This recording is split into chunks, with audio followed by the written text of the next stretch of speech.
It's time to wake up, Woodward. The most listened to Detroit sports morning show is about to start. Start your day with a warm cup of Flannel Sam. Or how about a full cup of Detroit Kool-Aid? Oh, yeah. Mix in a little JB, and you got yourself the breakfast of champions. Live guests, fan reactions, and updates for your favorite teams. Wake Up Woodward is live now on Detroit's #1 sports network, Woodward Sports. What up, though? People, it's Wake Up Woodward. Thank you guys for kicking off the day with the WUW Crew. It's your boy, Brandon Dent, a.k.a. Detroit Kool-Aid, your credential Pistons reporter and writer for the network. Flannel Sam, the vet of the squad, the vet of the network, all sports lover, and still wearing that Riley Greene jersey. And you know what, Flannel Sam? Did you see what the big story of the day was on the news? Oh. They're going to talk about wars going on all over the place. They're going to talk about natural disasters going on. They're even going to do the Trump shooting poll. But the story of the hour? The snack wrap is back, bro. Hey, Yeah, shout out. snack rap. The voice of reason. Hey, JB coming back to work. At least he gets to get a snack wrap on his break. So shout out. Good. So we Shout get out. the snack wrap is back. And Zach Attack, man. Yeah. Shout out to Right. Zach McKinstry. Have you a snack wrap today, Zach McKinstry, on us, man. Well, just enjoy it. It won't be on us. But still, shout out to Zach McKinstry making, as of injury fill-in, All-Star, which we thought. He deserves to be there. They're going to find a way to get this guy in there. The resume, it was flawless, and I know that you're going to do a good job at presenting that today. But you know what? Tell the people what else is on the menu. Well, I have a few topics, but I have a feeling that we might do the first two and it could go long because it could get a little spicy in here. And hopefully, KG, if you can, we're going to try to open up the phone lines a little bit later on in the show. Sounds good. If we've got time. But basically, the gist of today's show is we've got to do some Zach McKinstry glazing because he's earned it. He deserves it. He is, in my opinion, a worthy all-star. But once again, for about the umpteenth time. Hey, right? Hey, guys. Even though he's on the morning show on the flagship right now, somewhere, if you hear really close, Jim Costa just climaxed. Fire up, Chips. Oh. Sam ain't no school pride. Shout out crazy. Costa. I actually like him a lot and think he's great at what he does. But that man is the worst offender of Central Michigan alums being the most annoying small school alums in the world. Then we must have number 2 then. What up, though, intern Ryan? I guess I got to go to you, man. Let you talk, talk. Get your shit off. We keep doing this, right? One day, we talk about John Collins. Unfortunately, it didn't go our way. He gets traded. Talk about Zach McKinstry. This time it does go our way, and he is an all-star. I mean, I don't know why people are just hating on us, man. Like Catching strays. We have a contributor on the best team in baseball. He's in Detroit, and now he's an all-star. Granted, it was because of an injury, but that's the second time in school history we have an all-star. And I mean, we don't get a ton of great athlete love anyway recently. I mean, I guess Raymond and Gadecki, offensive linemen for the Colts and the Bucks, but I mean, outside of that, we gotta take our wins when we can. I mean, Antonio Brown is God knows where. I mean, outside of that, I mean, Dan Marley and Chris Kaman back in the day in hoops. But outside of that, we got to take our wins when we can. So fire up, go Zach McKinstry. Congrats on your All-Star. I imagine intern Ryan at the All-Star weekend covering it the same way Joseph was covering the national championship. You goddamn right. College was burning and everything. CMU was going crazy. Let the small schools be happy. Let the small schools be happy. Sam, what school you go to? I went to Western Illinois University. Oh, okay. So you would rep them, correct? In the same way that CMU would rep theirs. Absolutely not. I don't even know Damn, no loyalty. My don't even know alumni if is even- Specs Howard. I went to college originally to be a teacher, and that did not work out. So WIU has very little say in the shaping of my professional life. It was a good time. That's but, different. Shout out Specs Howard. Now I rep Specs Howard like they my motherfucking own. Like, you know, them is my alumni. Shout out. I hate that they in Lawrence Tech now, just the class. But I remember the building. I was in the actual building. So good times. JB remembers that good too. times. Oh, yeah. A lot of Specs Howard people in here. Yep. Goodness gracious. You know what? You got a lot going on over there for you, JB Smooth. Zach Attack, Snacks, Rap is back. What up, though, bro? The snack wrap is back, man. You don't know how long I've been waiting for this. The snack wrap. There's been rumors, there's been hints, but you know what? It's just like, when is it actually going to happen? And now we finally got it. Crazy. We finally got it. I'm not the only one either. Shout out to nobody You sending legit in excited, bro. Sending in a $2 like, super chat. He said snack wrap comeback Let's coincide go. with Navy comeback. Question mark? Which one was your favorite, man? Or was it just like, give me all of them? Oh, give me all of them. Like, you just run in there, just get 1 a day, 2 a day. Hey, you know, I'm good. I'm set for the whole day. My man didn't even talk about Zach McKinstry. Right. You legit excited about Snack it. wraps are back. I'm saying, man. That overshadows it, the snack wrap. What up, KG? Nah, man, I'm feeling good, man. I am happy for the snack wrap fans out there. They are delicious. I might stop through and get 1 or 2. I'm gonna get one. Yeah, I'm just saying they are cheap. They are cheap. But but absolutely happy for Zach McKinstry. It is well deserved. We all know he is a reserve. He's replacing Jeremy Pena. Pena, yeah. Yep. So shout out to him getting that nod. His numbers back him up. What he's done for the Tigers absolutely backs him up. And maybe this is a step into Zach McKinstry that we will see regularly. Hey, no, but Zach. And here's the thing. I wanted to tie it in with all of this. And this isn't a shot at this guy because I have a lot of respect for him. I still think he's the best in the state right now.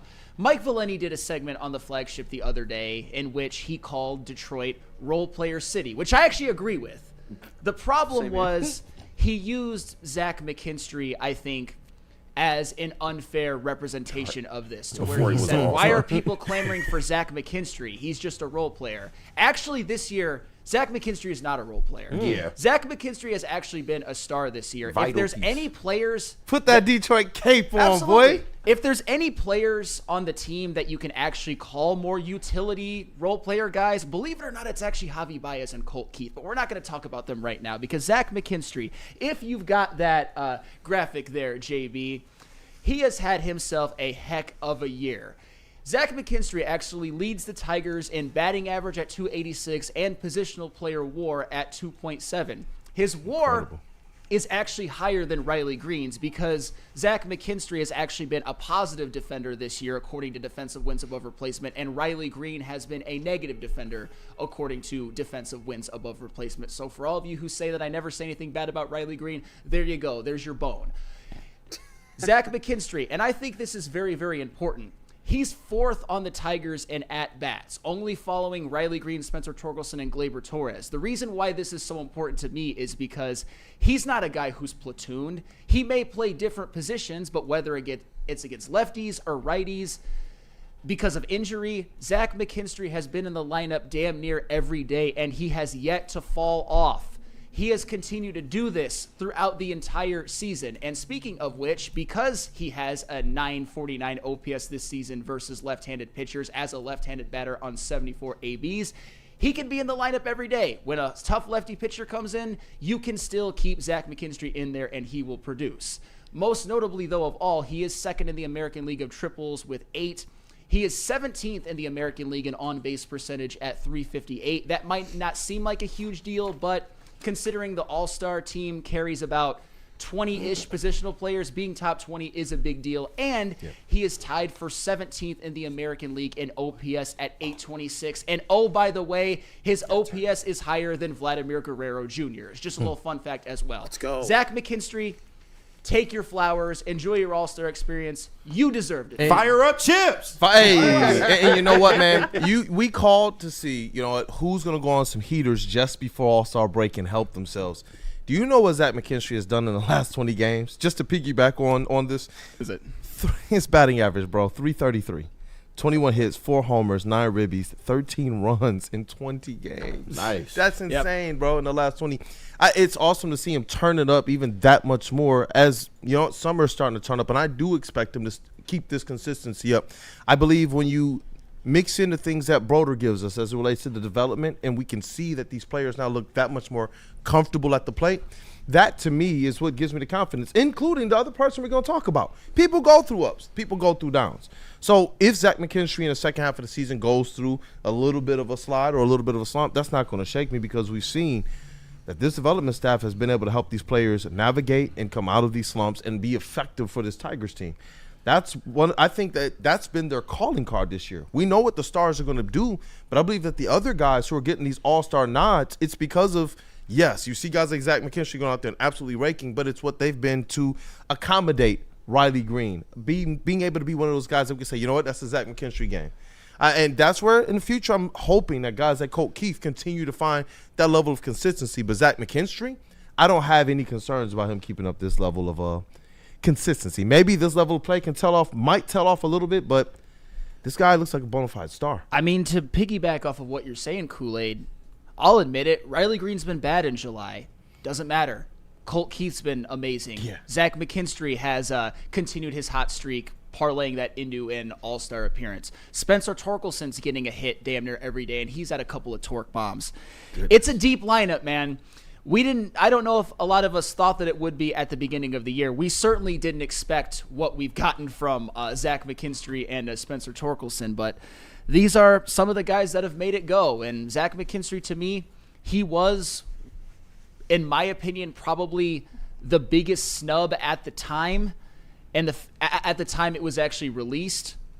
And the fact that he's in, I mean, you hate to see Jeremy Pena not playing in the game, but at the end of the day, Zach McKinstry, take that opportunity and run with it. It happens every single year. That's why you see so many players make the All-Star team, because people are going to bow out. Pitchers are not going to be available. Players are going to get a little bit dinged up. And Zach McKinstry, this isn't a pity thing. This isn't a charity thing. He earned every single accolade and every single minute that he's finally going to get to enjoy All-Star Weekend at the All-Star Game. And he was the one that everybody said he actually deserves to be there. It's not as if it's just the injury replacement. He was the next best. This is a guy who we all stated he deserves to be there. We heard people on the national stage say Zach McKinstry deserves to be there. And even us, we said, you know what? I think, were we at the golf outing? Yeah. I think that's where we were. I said he should low-key be an all-star. We were all like, and we said like, something's telling us we feel like they're going to find a way to get him into this game. Yeah. His play this year, it deserves to be honored and recognized that way. And I do believe that ultimately the Detroit Tigers, the success that they're having as a team this year is what authorizes them to go and say 5 All-Stars for the Tigers now. Is that tied for the most? I got to look that up because before I know they were tied for second, but let's I definitely want to look that up because 5. We were predicting 6 All-Star locks. Who knows what will happen between now and the All-Star game in terms of injuries. But, you really think we'll get more? I mean, that's the biggest question now. Like, I mean, you see people ponder this type of stuff online, but no. Realistically, no. I think that 5 is about it. But there's one other player on this roster that you could really point to and say he should maybe deserve an All-Star spot. Hope, and I think Flannel Sam laid it out eloquently yesterday. It's Spencer Torkelson. And if Torque, if there is a chance, I'm not saying he will get in, but if another injury happens or something of that nature, is it possible that Torque can possibly be another All-Star selection for the Tigers? Yo, Flannel, what do you think about that, brother? Because I remember it, and they got close. For them to actually have 5 All-Stars right it's now. Crazy. In my opinion, deserving All-Stars. Do you think that there's an outside, or what do you think of the outside chances of potentially another one? I mean, all right, so if there's anybody that I think could actually get in, it might even be Casey Mize, because pitchers actually, you have that thing with pitchers where if they pitch on Sunday, they're not even available probably for a Tuesday. And just for the record, because I am the deacon of fair, believe it or not. I'm the most fair person in this room. I don't know about that, but we got to run the credentials on that one. I have to give credit where credit is due. Jazz Chisholm had a 2-homer game yesterday, and his OPS jumped over 30 points. Just to spite you.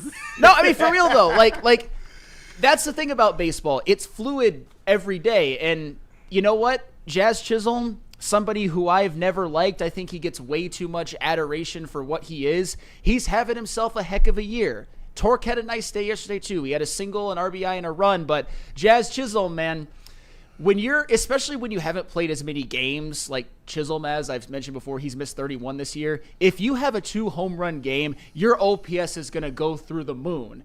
Now, if he goes 0 for 4 tonight, it's going to go down 15 points. So we'll see. To me, it's a fluid every day, just kind of a fluid situation. But I think Casey Mize is the most likely to get in. I mean, it's as like another reserve. In the way that you actually laid that out, it to me makes it a little bit more possible that we do see the Tigers get somebody. If I had a percentage, I would say if I was 20% that they could get something, maybe I'm at like 30% right now. Because you're right, these types of things happen. Even if it's not that they pitched on that day, you'll see sometimes a team just go and say it's his rest day. Mm-hmm. He's just angry. He's just not pitching right now, or nursing an injury.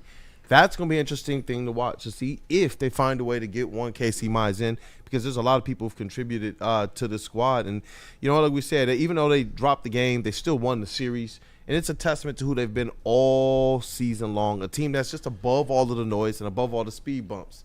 I see we got that dude, Justin, over there, man. Anything you want to say about Zach Attack before we say what I've done to some friends?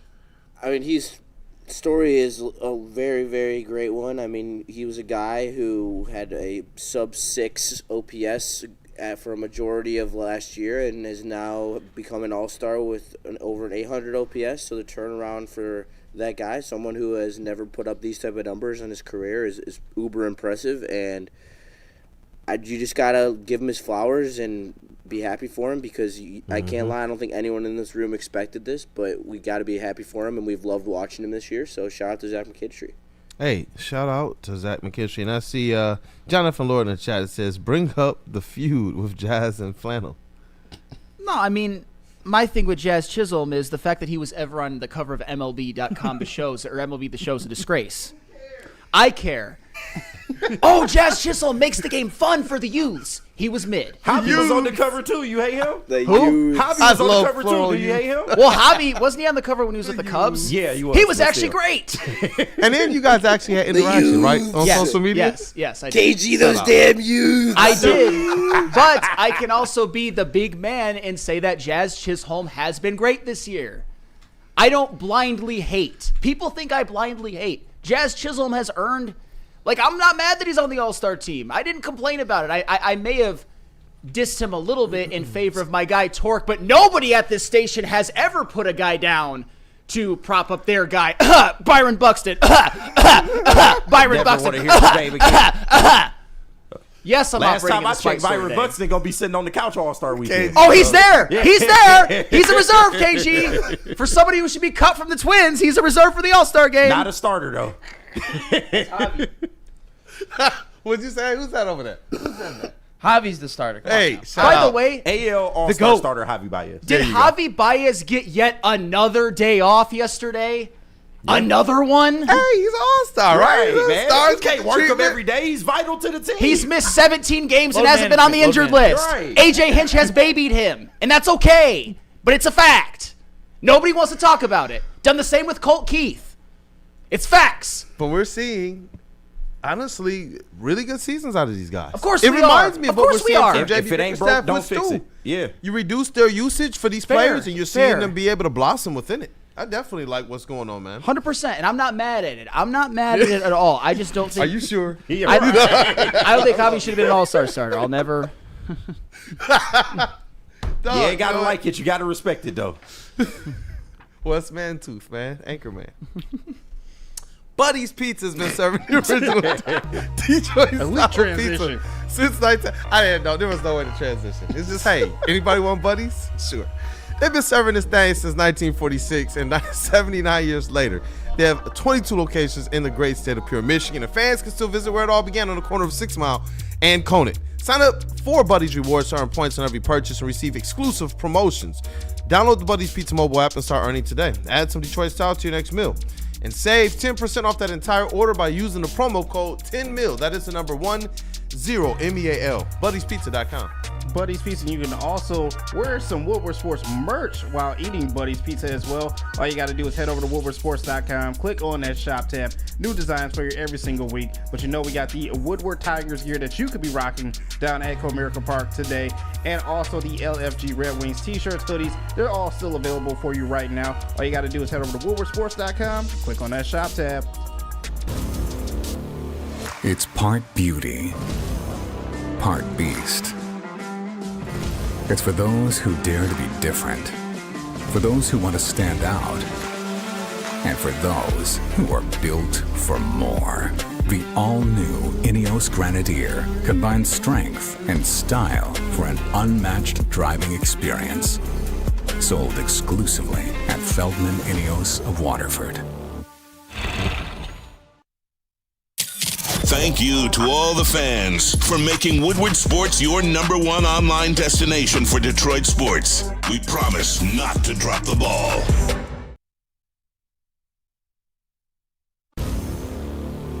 It's part beauty, part beast. It's for those who dare to be different, for those who want to stand out, and for those who are built for more. The all-new Ineos Grenadier combines strength and style for an unmatched driving experience. Sold exclusively at Feldman Ineos of Waterford. Guys, let's be honest. We like simple stuff like gimmies on the golf course. We like uncomplicated, like Lady Jane's haircuts for men. Walk in, sign in, before you know it, you're handsome and clean. Lady Jane's open 10 to 8, 7 days a week. Walk in anytime. It's wicked awesome. And we are back. It's Wake Up Woodward. And you know what? Things get spicy already. Just to celebrate Zach McKinstry. And they'll get spicy. And Javi Baez and the rest of the Tigers All-Stars. And you know what? Let's hope they get one more in there, man. I'm going to definitely hope for it. I'm going to cape for them. But you do have one person on your side in this chat. Chuckle Cheese, he says, Javi Baez shouldn't be there either. Well, he also says that McKinstry shouldn't have made it. Come on, I think Chuckle McKinstry's Cheese. more worthy than Javi, in my opinion. But What kind of Detroit fans? You see this? You guys are letting flannel get to you. Now you got Detroit fans saying Detroit players shouldn't be at the All-Star. It is funny, though, because I've been consistently caping for Zach McKinstry, and he got it, so shout out to him, and he deserved it. He's had a better season than Javi Baez, and I think all the numbers and the metrics will bear that out, and I'm not saying that Javi hasn't been good. It's just that not Riley Greene. Speaking of him, more on him in a second. Yeah. I always have him on the brain. Zach McKinstry has been an everyday player who's gone out there and produced. Pretty much every day there's been a position, whether it's third base, outfield, whether it's second base. He has been out there. He has filled needs while players like Vierling and Perez and Parker Meadows were on the IL for extended periods of time. And what AJ Hinch has found is that you can't take that man out of the lineup. No matter who comes back, Zach McKinstry will be there and he will thrive because he keeps doing it. He has not that's considering what he's been for most of his career, with all due respect to him. It's incredible how he hasn't fallen off or really had even a notable slump that I could think of. I can't think of any. If you have an 826 OPS this far into the season, you haven't really slumped much. Has he been the one that we really haven't talked about even going into a slump? We've seen a lot of the major contributors this season go through their times, but he's been one that I don't really remember shows where we come in here and say, oh man, we still have the faith, but time to pick it up. Like we did that with Torque, and then he wound up picking it back up. We've done that with Greene. He wound up, picking it back up. Zach McKinstry seems to be one who's just been the entire season just doing his thing, and then just before All-Star break decides, hey, I want to turn up even more. It's been awesome to see. Well, that's the thing. If it weren't for those 20 games you talked about earlier, he probably wouldn't be on the team. He's somebody like that who probably needed to get hot. Yeah. And he did. Hey, well, you talked about what a hot streak could do for some of these players that were on the fringe, and I do believe it helps Zach McKinstry. 100%. And you know what? It helps the Tigers, too, because you're talking about what Riley Greene's going through. It does take Zach McKinstry going on the heater. I do believe it takes Keith going on some heaters to be able to make sure that this Tigers team can still have everything right in front of them that they deserve. They win another series against the Rays. They've won I don't know how many series now in a row. And they're doing this while Riley Greene is not necessarily playing that all-star Riley Greene level, man. What do you think about some of the commentary that's been going around out there? Yeah, I mean, I have an idea, but I was like, let me just be fair and ask him. We have to do this again. And actually, before we do anything, JB, would you mind, or Ryan, actually, can you read the Super Chats if you can find them? Yeah, I can do the Super Chats if you want. I didn't. Yeah. Did we just did the snack wraps one, right? Yeah. You can read it again, though. Hey, I mean, for the people, snack rack comeback coincidence with Navy. Snack wrap. Let's We go. got JB right here. JB is covering no sports today. It's all right. snack wrap. Snack wraps. That's where I'm headed after this. Your McDonald's analyst.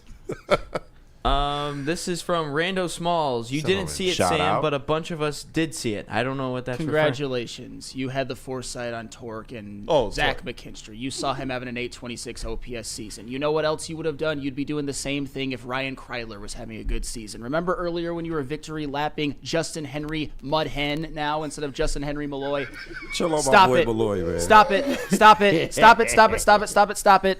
Hey, Rando, what's the winning lottery numbers, though? I need them. If you're so good at predicting shit. No, my point is he would have been doing this for anybody. I don't think I've ever seen him criticize a Detroit Tiger player, except I wonder who. I mean, how you know his super chat wasn't talking about the snack wrap? Wonder who. Rando Smalls.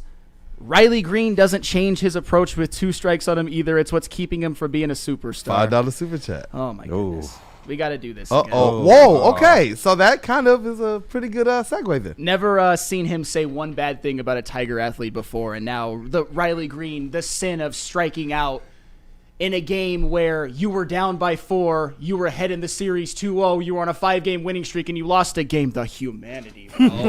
Oh, my God, the humanity. Let's take his spot from the All-Star game. Let's take it from him. Let's steal it. Let's retrospect. You know what? When he gets up at bat, now starting for the American League All-Star game, Riley Greene. A lot of you guys are going to be saying, boo! You know what? Yeah, I'm on one today. I'm operating the Spice Store today. Shout out Mike Valeni. He came up with that. I kind of dissed him earlier. Now I got to give him credit. The Spice Store is open. The Spice Store is open, and if you guys want to walk in, you're going to get it. The Spice Store is beyond open. Sam has officially lit the cigarette. Oh, yeah. He is not having it today. Oh, yeah. I It's feel okay. like Detroit sports fans, they're in a weird place, man, especially with all of our squads just starting to get going.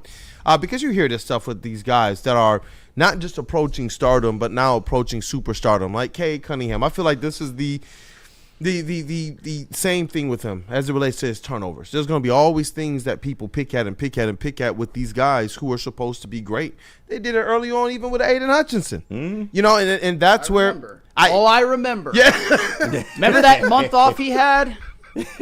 Hating ass motherfuckers, trash ass fans, trash ass fans. I don't think it was hate. We just wanted to see a little the more. hate That's out your all. heart. I wonder though, like Trash when ass you fans. how like as fans, especially as Pistons fans and Tigers fans, it's been a long time since we've been able to say we have stars, we have superstars, guys that transcend the game, guys that when they're playing against certain matchups, you got to put them on TV. Now all of a sudden, I think we're getting to that point. Obviously, Tarek Schoolboy right now is in a class of his own, but we see guys like Greene, we see guys like Cade. You want to you bet all cameras going to be on Aiden Hutchinson and his return to see if this guy can put up the monster numbers that he did to start last season. I just think that this is now us still allowed. We have to learn how to be fans of teams with championship and playoff expectations. I think the same thing. We got to learn how to be fans of superstar like level talent because that's what's budding right now, percolating all across Detroit sports. Riley Greene, especially if he adds anything else to his game, I believe he's going to be somebody that's right at the line of that. And when you that threshold of superstar, you're looking at a guy like Cade Cunningham. He cleans up just a little bit, and I think that might be where when you do get some of your ardent fans, some of the fans that are the most passionate about seeing him clean up just the little bit, even though he does so much more. I wonder if it's about this guy becoming that much more punctuating being a superstar. Well, and for the record, and I've been very clear about this, I don't think Riley Greene's a superstar yet, but I also think he gets unfairly nitpicked and doesn't get enough credit for what he actually brings to the game. And I'm fully aware of this. Riley Greene is having a rough month of July. He's in the month of July, I believe he's a 4 for 34, which is objectively awful. It's a slump that unfortunately is rivaling the slump at the beginning of the year when it almost actually killed me. But luckily to this point, his numbers have accumulated enough to where I don't think it will actually, I think he'll snap out of it soon. I'm not worried about it. But Ryan, if you just want to put up that first graphic of a Riley Greene 2025, because the commentary. Randall got one more super chat for you. Oh, too. what'd he say? Yeah. Just so he can further Get him, Rando. plant his Tigers love. $5 super chat. I have the old English D tattooed on my bicep. He do this shit. That's how much I love the I Tigers. never shout said out you didn't Rando. love the Tigers. I just think that you're like a lot of Tiger fans who just have never fully embraced Riley Greene and never will. Or he just wants to troll you. That's fine. Hey, you paid your money. That's fine. Jeez. That's fine. But You know what, Randall? I actually got it over my heart, and it says home is where the heart is, man. That old English D. Nice. and Right here, literally. despite Riley Greene's very poor stretch and his very, very bad game yesterday, which I'll admit, bad, Riley Greene in 2025, if you've got that one, Mr. Ryan, he is still, despite this horrific stretch, which has never been seen in the history of baseball, is tied for third in the American League on home runs with 22, is third in the AL in RBIs with 72, is fourth in the American League in slugging at 524, and ninth in the AL in OPS at 856. Admittedly, his OPS has dipped quite a bit. He was in top 3, 4, 5 a couple of days ago, but he is still top 10. If any of you would have foreseen this at the beginning of the year and foreseen this along with what the Tigers are doing vis-a-vis the standings, vis-a-vis having the best record in baseball, we would have all universally been like, bravo to Riley Greene. I mean, that's all. No, because, yeah, right? But because fans are emotional, fans sometimes cling to the one thing that they see on TV instead of realizing that baseball is a 162-game season and slumps happen, even bad ones. They don't realize that this is what Riley Greene has given this Tigers team this year. He is an all-star starter. He is one hot streak away from being a borderline MVP candidate, and I believe it'll happen this weekend. I do. Mm-hmm. I'll put my money on it. Riley Greene is getting at least 5 hits in this series. Oh, yeah. And if he doesn't get it, I'll do Monday's show without my shirt on. I don't even give a damn. I don't know if anybody wants to see that, but that's what I'm going to do. I saw where this shit was going. I saw where it was going. I will. Every time chest hair and all. Every time you wager on something, Riley Greene it does not go your way. It will go my Except way. the jersey. Right. Just come without your shirt on. You know what? He wants Clearly, to do this. He said chest hair and all. It's going to be like RG. Right. Clearly, he just wanted to do the show with his shirt on. No, I don't. I don't. Actually, I'm going to have to go harder in the gym for these next 4 days. I forgot. It's Horizon. This was also RG. I'm good. Flannel, please don't do that. Yeah, don't nobody want to see that. Let me get the chat involved too. DNC. Riley isn't a superstar yet. It's fine. But Javi has been a superstar for 7 years, he says. No, he hasn't. Shout out to DNC. And we got a couple people in the chat talking about their Old English D. What up, though? Detroit Gutty says he has the Old English D tattooed in his soul. And Justin K says he has Old English 800 in the fridge. Shout out to you, bro. But Riley Greene, man, I'm wondering what is it going to take for people to just accept who Riley Greene is and the game that he brings to the table? Because Matthew Kruger is probably somebody who agrees a little bit more with you, but he also does this with a backhanded disrespect to Cade Cunningham. He says Riley Greene is more of a superstar than Cade Cunningham is. False. 100%. Yeah, that's about absolutely the same. I don't like that. I am a Riley Greene psycho stan. That is a false statement. Yeah. But I'm also a Cade Cunningham stan as well. But it's objectively not true. Yeah. Krugie, you're not a Pistons fan. You've admitted it. You're not a Pistons fan. And you just have hate in your heart for Cade. And that's fine. Yeah. Weirdly enough, though, I think he likes Jaden Ivey. You see what I'm talking about with those people? Absolute sociopaths who should be in an island. Like literally on an island where they're banished and maybe get some Jim Jones potion. But that's neither here nor there. Anywho. Shout out Jim Jones. And what up, though? Straight Gunny and say, what up, though, to all 2 of your chest hairs? I got many. Trust me. We don't want to know. Trust my wife me. likes We don't the want to chest see hair. it. But, Ryan, I got more on Mr. Riley Greene. How about notable OPSs in 2025, if you got that one? Yeah. There we go. Riley Greene, 856. Freddie Freeman, 849. Bobby Witt Jr., the prodigal son, the greatest player that's ever existed, 848. Pete Crow Armstrong, 840. Oh, look at that! Look at that! Everybody's fever dream for the Tigers. Oh, my God, Ellie De La Cruz. Highlight 837. Ha! Manny Machado, 822. Vlad Jr., 820. Bryce Harper, 819. And again, I'm not disrespecting these guys. I think I can objectively say that Bobby Witt's a better player than Riley Greene. Freddie Freeman's obviously a Hall of Famer, still playing at a high level. Pete Crow Armstrong and Ellie De La Cruz are really good young players. Manny Machado's a Hall of Famer. Bryce Harper's a Hall of Famer. Vlad Jr. is a perennial all-star. But that even makes what Riley Greene is doing, despite his slump, more impressive. He has had, by OPS standards, and by, I'll just say it because I know it, home run and RBI standards, a better season than these guys. Even better than Bobby Witt Jr.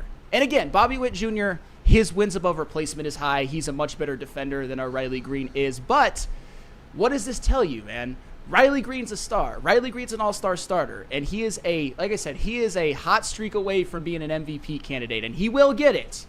History has shown that he will get it. I'm looking in the chat here, dog. They really trying to mess with you. I know he's lying, but just in case, says he making some Javi's OPS is .857. Javi's OPS is not. It's 760. Duh. Oh, snap. You know I know this, man. He knows the stats. Shout out to Flannel Sam, dog. And I don't know, man. How do you feel about all this stuff? Riley Greene, superstar on the way. I do. I believe people like him, Cade Cunningham. I feel like back in the day, these were guys that we rooted on for their success. We rooted on for their journey. And now you do. You hear a little bit more discourse. That's why I even had to bring up and go back to the Aiden Hutchinson stuff, because before he got off to the start he did this year, all I heard everybody saying is, well, he better get the sacks.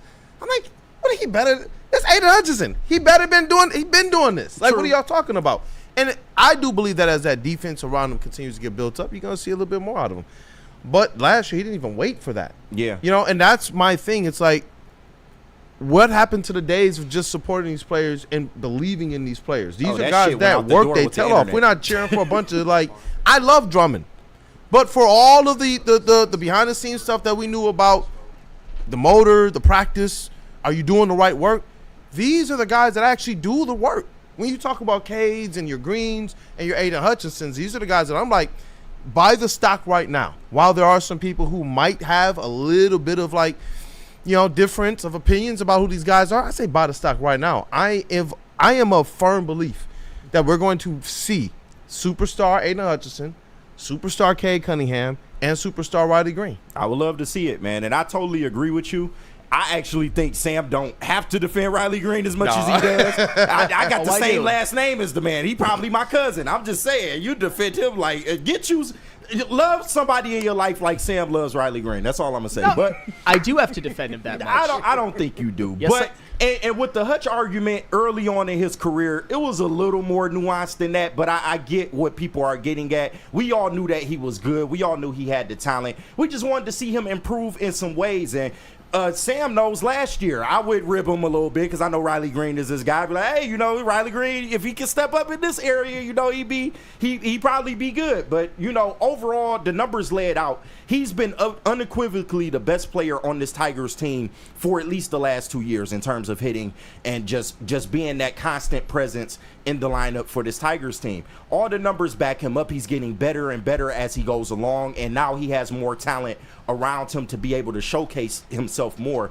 I'm not really worried, man. I think he'll get there. He may not be there right now, but we all know he's fringe. He's borderline. Like Sam said, a couple hot streaks away, he's probably an MVP conversation. Yeah. So, and we've seen a lot of that with Cade Cunningham as well. Is he a perfect player? No, not at this stage, but there is a lot that you can take away from Cade's game that shows you this guy is on a plane to be a superstar.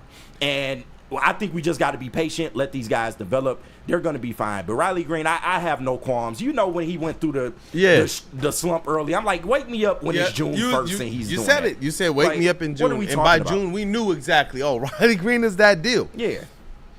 Same thing it's with baseball. The Tigers too. People go on streaks and cold streaks all the time. I don't really get worried. Now, if it's a months-long problem, if it's a 2-month-long problem, then I start to ask the question. But as far as Riley Greene, especially coming off an all-star bid the previous year, I was never worried. Well, and you know what? We should go to break because I've got more on this in a minute. Yeah. I've got a couple of interesting things. I've got some Woodward on Riley Greene crime with one of my best friends here, but I gotta flame him. And a historical comparison for a Riley Greene that I think Kool-Aid and KG will find very, very interesting. I wish I would have wrote that down in the prep, but I think you guys will understand. And you know, keep this in the back of your minds too. We'll definitely, if we can get a chance to just kind of banter this around because it came up from this conversation. What up though with Detroit Gunny? He says his top Detroit superstars from each team: Cade from the Pistons, Hutch from the Lions, Scuba from the Tigers, and Larkin from the Wings. That's his Mount Rushmore. And also Rurik, he asks, which one of these young superstars do we believe, which one do we think will be the biggest superstar? He believes it's going to be Cade. I'm curious to see about you guys' answers because Hutch, I think, still has I think he has a seat at that table, man. I really do. Absolutely, but Tarek Skubal is literally 1-1 right now. He is the best pitcher on the planet, like unarguable. Yeah. So it's gotta be Scoobs. Yeah, I think it's Scoobs. If you remove him, you with those younger guys that aren't established yet. It's a good problem. Yeah. Detroit's in a good place. Excellent It's hard for me to make a decision, and I love Cade, but Hutch was off to a crazy start, man. Yes. Keep that in the back of your minds. Who do we gotta say what up, though, to? Hey, what up to White Claw Tiger Tour first, and then we'll send it over to Feldman, and then we'll go straight to break. Let's go. Calling all Tigers fans. That's all you good folks out there. Join Spencer and Easy for our final stop on the tour this Friday. That's tomorrow, July 11th at Second Best Bar in Detroit. Be part of the fun and see our reactions live on Woodward Sports Network to one of the best teams in all of baseball. It's the White Claw Tigers Tour, brought to you by White Claw and Vin Johnson Law. And then KG, Feldman. Hey, let's talk about Feldman, man. Michigan's #1 Chevrolet dealer, and they are back with 5 locations here to serve you. Novi, Highland, New Hudson, Livonia, and Lansing. This month's specials include a 2025 Silverado 1500 crew cab, and you can lease that for $149 per month, or a 2026 Equinox LT. You can lease that for $209 per month. Make sure you get down to Feldman and get yourself a car today. Tired of losing out on the car of your dreams? Bad credit? No credit? At the Feldman Chevrolet Freedom Sale, we say yes. Over 5,000 new Chevys to choose from, all priced to move with our best deals of the year. Get a 2025 Silverado for just $149 a month, or this 2026 Equinox for only $209 a month. When other dealers say no, Feldman Chevrolet says yes. Don't miss the Freedom Sale, going on now at Feldman Chevrolet, Michigan's #1 Chevy dealer. Love Woodward Sports? Love wearing clothes? Then you should be wearing Woodward Sports clothes. Check out our full line of merch at woodwardsports.com. Just click on Shop. We have all your favorite designs, like Dan Campbell kneecaps, Woodward Golf, and of course, our own logoed out merchandise. Men, women, infants, kids all love Woodward Sports. Impress your friends. Impress your boss. Impress your dog. Buy Woodward Sports merch today. You know how some things are so good they should be world famous, but they're not? Our house-made vinaigrette is one of those things. And the antipasto salad, we drizzle it over. Same with our hand-battered chicken tenders. Original recipe soups and pasta sauces. It's almost as if our original world-famous Detroit-style pizza is mocking them. And that's not very nice. Most talked about Detroit media by other Detroit media, and we love it. It's the Woodward Sports Network. Tired of losing out on the car of your dreams? Bad credit? No credit? At the Feldman Chevrolet Freedom Sale, we say yes. Over 5,000 new Chevys to choose from, all priced to move with our best deals of the year. Get a 2025 Silverado for just $149 a month, or this 2026 Equinox for only $209 a month. When other dealers say no, Feldman Chevrolet says yes.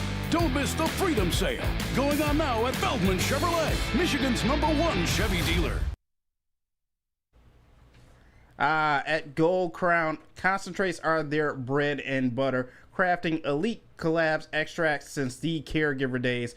Gold Crown partners with crafted growers across Michigan to bring you exclusive full-spectrum concentrates, infused pre-rolls, and a live resin-infused gummies as well. Their new line, Crown Jewels, is here, gluten-free, effect-based, and coated in nerds for that extra pop. Find Gold Crown in over 300 dispensaries statewide. Smoke like royalty. All rise for the reign of royal highs, only with Gold Crown. What up, though, people? It's Wake Up Woodward. Thank you guys for kicking off the day with the WUW Crew. If you haven't gotten the opportunity to, go on ahead and smash that like button. And you know what? We're talking Riley Greene. And it also brought up some conversations as well of superstars. I think we got some guys that are definitely going to punch the ticket on their superstar potential in Aiden Hutchinson, in Riley Greene, in Cade Cunningham. Because right now, I believe the only one we can unequivocally say is at that level in the city. Is it Tarek Skubal? Do you have anybody else? Schoolboy is the only one that's actually leading in all categories. Like Hutch is a top 5 defensive end in this league. You can make an argument that he's number 1, but I don't think he's there yet. Cade, the same deal. He's in that crop of young up and coming stars. NBA point guard. Yeah, but he's not there just yet. You can make the argument he's the best point guard in the East. And the same thing for who would be the last choice? Larkin. Dylan Larkin? They have nobody. Who's I don't think the Red Wings actually have a superstar. And I'm not saying they have nobody on their team, but in terms of those guys. And I'm the biggest Hutch slappy there is. I don't think you can make an argument for him as a number 1 edge rusher right now. No. Unfortunately, part of the story last year was a lot of ifs. One of the great, honestly, what-if seasons in Detroit sports history. Because I can say without a shadow of my doubt that Aiden would have won Defensive Player of the Year. We'll never know. Yeah. We'll never know. My man was still in the running at halfway through the season, bro. Yeah, Trade deadline. That's the crazy part. I mean, even at the end of the season, they still went back and said, bro, look what his sack totals would still put him amongst the other people in the league. It's like Aiden Hutchinson was off to a tear. I think he was definitely on his way to punctuating that superstar status last year. And you talk about how effective he is, how effective he looked early on. You know what, man? Give me Hutch up against any of these teams in the playoffs. That's fair. That's fair. But speaking of people that I have to take on, Easy, you know I love you. You know that I share a kinship with you because I will say that me and you are probably the 2 people that get the most hate and pushback at this network right now. I think that's objectively true and fine. I'm not trying to play the martyr. I'm just trying to say that, Easy, I feel you. But you were dead wrong in this. Easy put out a very reactionary tweet last night after watching the Tigers-Rays game in which Riley Greene did fail with the bases loaded and the Tigers did lose for their first loss in the past 6 games. Oh, my God, no way. Do you have that one? Oh, yeah. Mr. JB Smooth. Every time the bases are loaded in a moment where we need the runs, it feels like Riley Greene has struck out. Notice how he says it feels, shout out Easy. But I'm not tripping because I've watched Ricky Vaughn overcome Clue Haywood when it mattered most. Now he's comparing Riley Greene to a fictional Major League character. All right, shout out Ricky Vaughn. Riley will do the same. And I get that backhanded compliment at the end. However, do you have the one, JB Smooth, with Riley Greene 2025 continued? I believe it's the last one that I sent. Yep. Put that one up if you would. It's funny because when I actually look at the facts and not the feelings, with bases loaded this season, he has a slash line of 400, 400, 600 for an 1,000 OPS and 10 RBIs. With runners on, he has a slash line of 280, 322, and 536 with an 858 OPS, 11 home runs, 61 RBIs. And with runners in scoring position, his numbers aren't fantastic by any means, but not nearly as bad as people think. 265, 296, 480 for a 777 OPS, 6 home runs, 49 RBIs. And this is my message to Easy. This is my message to the people in the chat. Stop isolating one moment that you didn't like. Look at the numbers. Easy, you're better than this. You brought feelings to a fact party. Feelings. And we all know when it comes to numbers, you can't beat me. You can't stump me. I will always find the truth. Bitch. Riley Greene has been excellent with the bases loaded this year. He's been really good with runners on, and he's been good enough with runners in scoring position, and all that has equated to him being third in the AL in RBIs. For someone that never comes through, he sure drives in a lot of runs. I wonder how. I don't know. Shad said Riley Greene just ain't got it in him. No aura and can't carry with bases loaded. Pick a struggle. Come on, Shad. But the Darrell Slaughter says Sam is bringing the facts. And Lunchbox, yes, Riley Greene is bad with runners in scoring position and 2 outs. That's a very niche stat because he's still, again, if this were a team that was struggling, I could get how there's merit with that, but they're not struggling, and Riley Greene is still great. Back off of them. You guys, I swear with Riley Greene, it's B prime Miggy or bust. Goodness gracious. Oh, goodness. No, but can I bring one more? One more. Let's rock. All right. I got one more. JB, do you have Riley Greene 2025 Part 3? I was in my bag today, boys. Acknowledge me. Riley Greene RBIs with runners in scoring position this season, 49. Other notable players total 2025 RBIs. Freddie Freeman, 47. Austin Riley, 47. Vlad Jr., 46. Jose Ramirez, 45. Mookie Betts, 45. Will Smith, 45. Julio Rodriguez, 44. Marcell Ozuna, 41. And everybody's fever dream and the greatest player that ever existed, Fernando Tatis Jr. at 40. This tells you that you could take away all of Riley Greene's solo homers, you could take away all of his 2-run homers with runner on first base, and you can take away all of his RBI doubles or triples. I don't think he has a triple, but RBI doubles with a runner on first base. And Riley Greene would still have more RBIs this season than all of these players that you swear are better than him.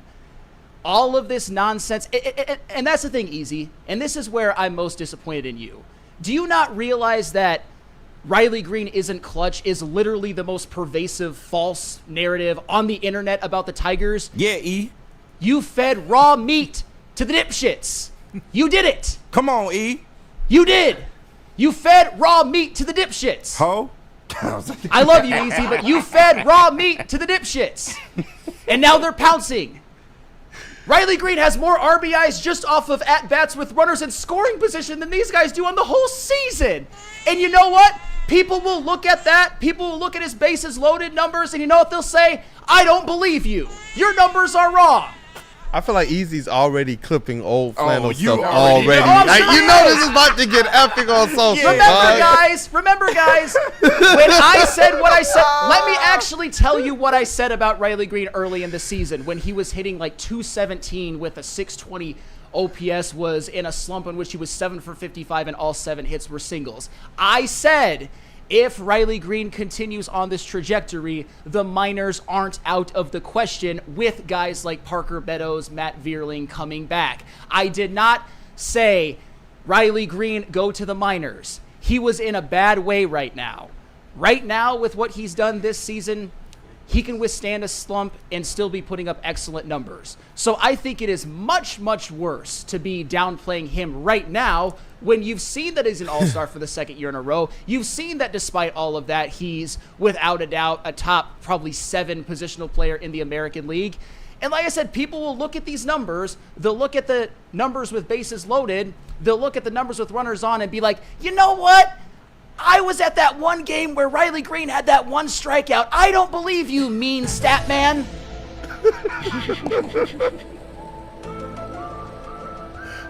Talk your talk, flannel Sam. I'm sorry, guys. The spite store is open. Man. Fuck you. You just. No, I was just like, you know what, store is man? open. My man prepared and everything. This is a brief, dog. And I see people in the chat. A-Diz wants to know, are you Riley Greene's lawyer? He might be. You know what? I am somebody who actually appreciates him. Riley Greene is the perfect athlete for me, and an athlete not in the wrong time for a lot of other people who focus on what we say. Like I just heard the Undertaker noise. Easy's in the chat, man. Yeah, He says, you brought feelings to a fact party, my guy. You brought feelings to a fact party. You feel that Riley Greene doesn't come through. You feel it. I gave you facts and numbers and a record of what has occurred in Major League Baseball. Yeah, he just knocked the golf balls off the table too, man. Fine. He's over there going crazy. Look, Easy says, this will never wash away your sins, flannel. He's typing in all caps, so Easy is over right now. In all caps, you will regret this. I will not regret this. I got facts on my side, Easy. Easy is that one that you probably should just leave he put Mr. Toledo, so you already know where he's going. According to you, is Riley Greene 0 for 10 with bases loaded or 4 for 10? Which is it, Easy? Which is it? You did say he should go down to AAA, didn't you? I said what I said earlier. I gave you what I said. I remember that.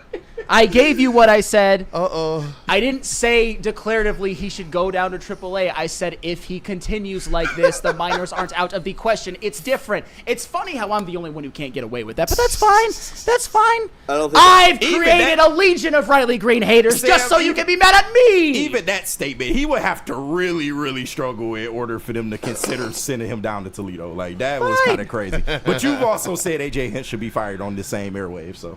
Just saying. And a lot of people say he should get 99.9% of the credit for the success. That's worse. That's a worse statement. Probably about 85, though. No. Holy crap. You don't think that's a little off? 86? Yeah, it's about that. 86. I think it's about that. Come on, man. I think 86 is a little high. Is it? I think so. Oh, my God. Where would you Justin put has it? a brain. What up, Justin? What do you think? I mean, I just think that, yeah, AJ Hinch deserves a huge amount of the credit for 70%? this Tiger Yeah, success and that he plays this lineup. But at the same time, he does have the best pitcher in baseball on his team. Wow. Who he just gets to pencil in as a starter every 5 days? Wow. Go out there, Scooble, and dominate. That's what he does. Go on, Justin. I mean, he also has arguably the best or top 3 corner outfield in the entire MLB in Riley Greene. I know who he pencils into the lineup every day and just says, Riley, go hit. But at the same time, it also has to be put on to guys like who have made extreme comebacks like Torque. I mean, you see in Torque, he's probably going to have over 30 bombs like he did 2 years ago. Actually, unless he gets hurt, he's going to have over 30 bombs. McKinstry has gone from a 600 OPS player to an 800 OPS player. True. I mean, there are just so many things that you can turn to of why this team is successful now. And I think a lot of the credit, probably the biggest piece of the pie in terms of pie chart, would go to AJ Hinch. But So there's 73. just so many players that have made an impact, have made improvements. Javi Baez, the list goes on and on. So we got to be fair to Flannel, where it's not 85% I just like messing AJ with Hinch. Flannel. I ain't gonna It's lie funny to though you. how Javi gets So 65% how for AJ? Hinch gets no blame for Javi being ass juice the last 3 seasons. No blame for that, only when he's good. And I like AJ Hinch, but man, No, oh man. I would I think say Scott Javi Harris got the blame for that, or Javi got Alavila. a good part of that blame for Yeah. the 3 years. We kicked this back in. No, AJ Hinch is the unequivocally. one I heard, convinced him to get the hip surgery. Oh man. Right? Shout out to AJ Hinch. And I like AJ Hinch is going to win Manager of the Year, and I'm not going to fight it because he's great. But man, it's this narrative gonna that this fight it. team is ragtag. It's this narrative that this team is ragtag. And you know what's funny too? We're the only city in which we're allowed to coach up our players. Does Dave Roberts get credit for Will Smith and Andy Pajes? Does Dave Roberts get credit for Yamamoto and Gavin Stone and for winning the franchise their first World Series since 1988 in 2020 and 2024? Does Bruce Bochy get credit for being a 3-time World Series champion with the Giants and going to the Rangers and giving them their first championship ever? Does Dave Martinez get credit back in the day for Juan Soto? You would never say that. Does Brian Snitker get credit for Ronald Acuna Jr., who's played under him his entire effing career? Probably not, because those guys were probably going to be good no matter what, right? Nobody on the Tigers, because the last time that people, but Jose Altuve, Carlos Correa, Bregman, all Hinch in Houston, all Hinch with his guys, all the players being great with the other guys. I mean, he left, and now Detroit's, spanking Houston. I see the correlations, and before that, it seemed like Houston definitely had our number. I feel like that's AJ Hinch, and for me, I get the notion of the players that you do have out there, but what the Tigers are doing are so far beyond really even the people we saw in our chats that were bullish. It was not about the pace that we see the Tigers on right now. It wasn't with the players that we see contributing right now. That to me does mean a lot. How he set up the staff, how he has set up the development here. I believe that AJ Hinch deserves a whole lot, because I think with his impact is even felt beyond just what he's doing to manage the game on a night-to-night basis. That to me is where I'm looking at a guy who's gone and he's made holistic differences. This guy has effectively added better than role players to this lineup from players we already had here. And that to me does mean a lot. Do you have a Scooble? You got a Scooble. Most teams are going to have a good first pitcher. We run into even trash teams that where we say, you know what, though? The matchup tonight is going to be tough for this lineup because they at least got pitcher this. But then what's going on after that? Yeah. When you're setting trends similar to what you see Dan Campbell do, and all of a sudden people want to be aggressive on 4th downs, we know he got that from Parcells and from his Saints days with Sean Payton. Yep. What we see in the MLB right now with AJ Hinch going out there and putting his stamp, whether he made it up or not, putting his stamp to having the most success out of things like the pitching chaos and what he's able to do with this depth, I do believe that he's over there turning some tricks. I do believe, like Just said, he deserves a hefty portion of the credit. And just because I care about your health, I will come down from 99.9% to 82.3%. Shout out AJ Hinch. It is funny, though, how guys like McKinstry, Torque, and Mize, AJ Hinch doesn't get any of the blame for them sucking, but when they're good, it's all AJ Hinch.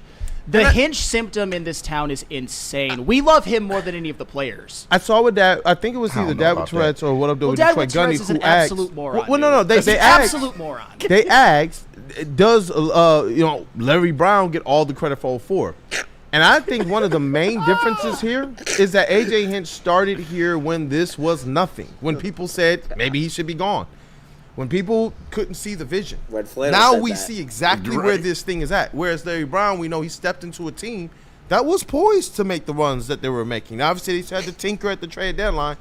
That's one of the main differences for me. I saw AJ Hinch, like Dan Campbell, go and help steer these teams from nothingness with literally no future and just rolling around in your own vomit to now you're able to stand up and look at everybody else who's doing that and say, hey, we're now part of the upper echelon. That's one thing that I hold in high regard as it relates to what we see Dan Campbell and AJ Hinch doing. It's because they took their teams from literally no hope, to now being squads that we can say are what Super Bowl and World Series contenders. I understand, but the me. talent's good, though. That's the thing. No, it is. But were we saying this last year? Were we saying this 2 years ago? That's what I'm saying. If they're Talent developing underneath accumulates, his claim, Kool-Aid. but if they're accumulates, it came from players we didn't expect who No, are already that here, is a fact. who are here before him to That a is a degree. fact. That's all I'm saying. So now if he's coming here and actually solving the issues with the development, if he's coming here and solving the issues with the players that they pay money to who's been struggling, that to me is huge. Because they didn't have to go out and get – we thought that Scott Harris was going to have to go out there and do so much more. But because we got a guy like A.J. Hinch who, I don't know what freaking mojo you're doing. Shout out to Federer and Bernard. He got to the playoffs with These one starting guys are pitcher doing their last year. thing, bro. And no disrespect to any of the players, but for him to manage the way he did last year and had that miracle season the way they had it, it's just he deserves a big share of the pie, like Justin said. But we're not by any stretch like downplaying what these players have given us. I look at them But more like you are for, right, Kool-Aid. For You everything that we liked about Todd McClellan last year and just play effing hockey, I thought that he's gonna have an opportunity now to have more of an impact and an effect on the team that we saw Dan Campbell and AJ Hinch have, and that's why I'm glad we have those types of coaches. There used to be the coaches that could get the GM job as well or the president job in basketball. I feel like Dan Campbell and AJ Hinch are more than just we're baseball managers here to do a job. I think that these guys are literally more than just culture builders, but I think that they're also program builders. So though you do have a GM, these are guys that know what they need, they know what they want, and they understand how to build up their talent base. We see the same thing even with the Lions, and we see them going and putting their trust in the guys they've drafted. They've given the bag to some of those guys, right? And then the other guys who aren't getting the bag, they're still going out and saying, hey, Derek Barnes, hey, we want to bring you guys back, contribute to the team because we do believe that we have the plan to help you reach it. That, to me, is where I do believe A.J. Hinch sometimes is not as credited as we see a Dan Campbell get that type of credit. Hinch has built up a program out of stuff that we didn't know could be built. Yeah. We looked at this pile of trash and we thought, send these people out of here and just spend the money and bring in the bats. Now we're looking at a situation where we're not even saying bring in another bat. Yeah. What bat did we get? What power bat has he signed? Has he brought in 2 years, 3 years? That's what I'm saying. Like, I don't know. I like what AJ Hinch is doing. I think it goes well beyond just the managing on the field. And I don't hate AJ Hinch. Nobody's going to get that. Nobody's going to hear that. But Dad with Tourette's proving that he has an IQ of 2. I asked him a question in the chat. So does Dave Roberts get credit for Will Smith and Andy Pages developing under him in Los Angeles? And of course he says no, because he's stupid. Because they have literal billions being thrown at talent. I'm not talking about Ohtani. I'm not talking about Betts. I'm not talking about Freddie Freeman. Again, but let me ask you one more time for somebody like you who can't hear. Does Brian Snitker get credit for Ronald Acuna, Ozzie Albies, Austin Riley, Max Fried at the time? I'll give you another example. Why is it that Kyle Tucker and Yordan Alvarez were able to win on the 2022 Astros team when Dusty Baker was the manager? This Hinch idolatry has gotten out of control. He's a damn good manager, but people act like he's responsible for 50 of the wins by himself. Use your brain, dads with Tourette's. Use your brain. So you're basically saying that all these Tiger players are worthless, and with any other manager, they'd be trash. That's so effing disrespectful, and the fact that you can't see that, you know what, dad with Tourette's? Let me just do this. Uh-oh. You are not worthy of talking on here for 30 minutes. You're gone. Bye. Damn. That is the dumbest opinion I've ever heard in my life. AJ Hinch is the only person that's allowed to develop their players. He's the only one. He's the only one.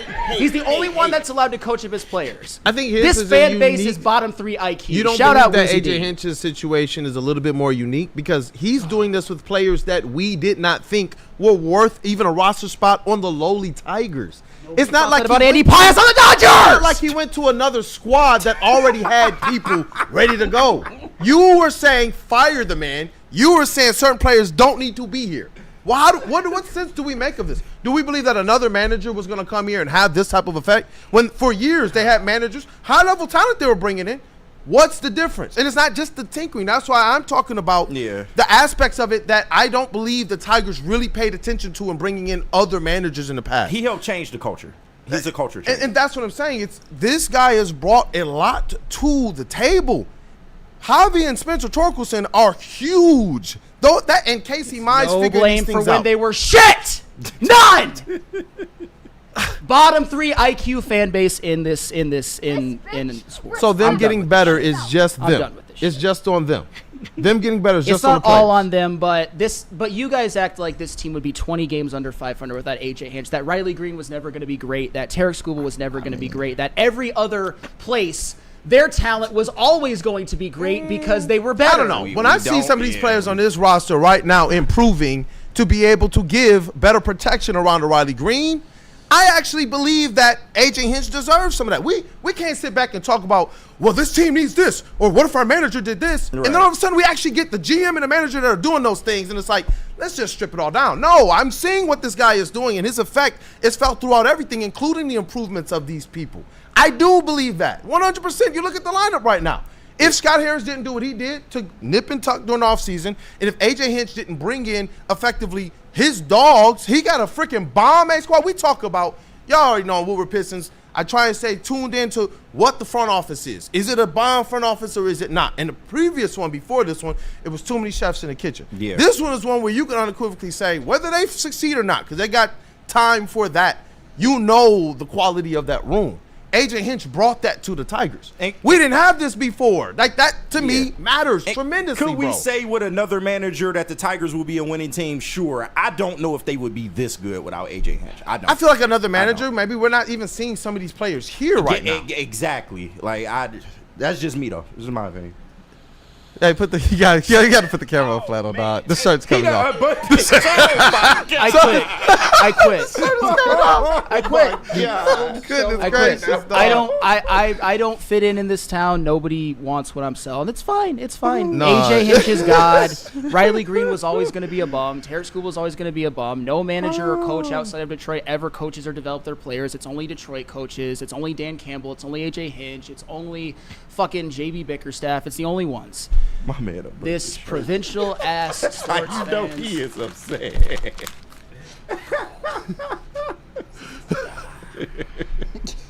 Come on, Flat. Look. He is off the rails. Justin, do the show for me tomorrow. Dead ass. Oh, sheesh.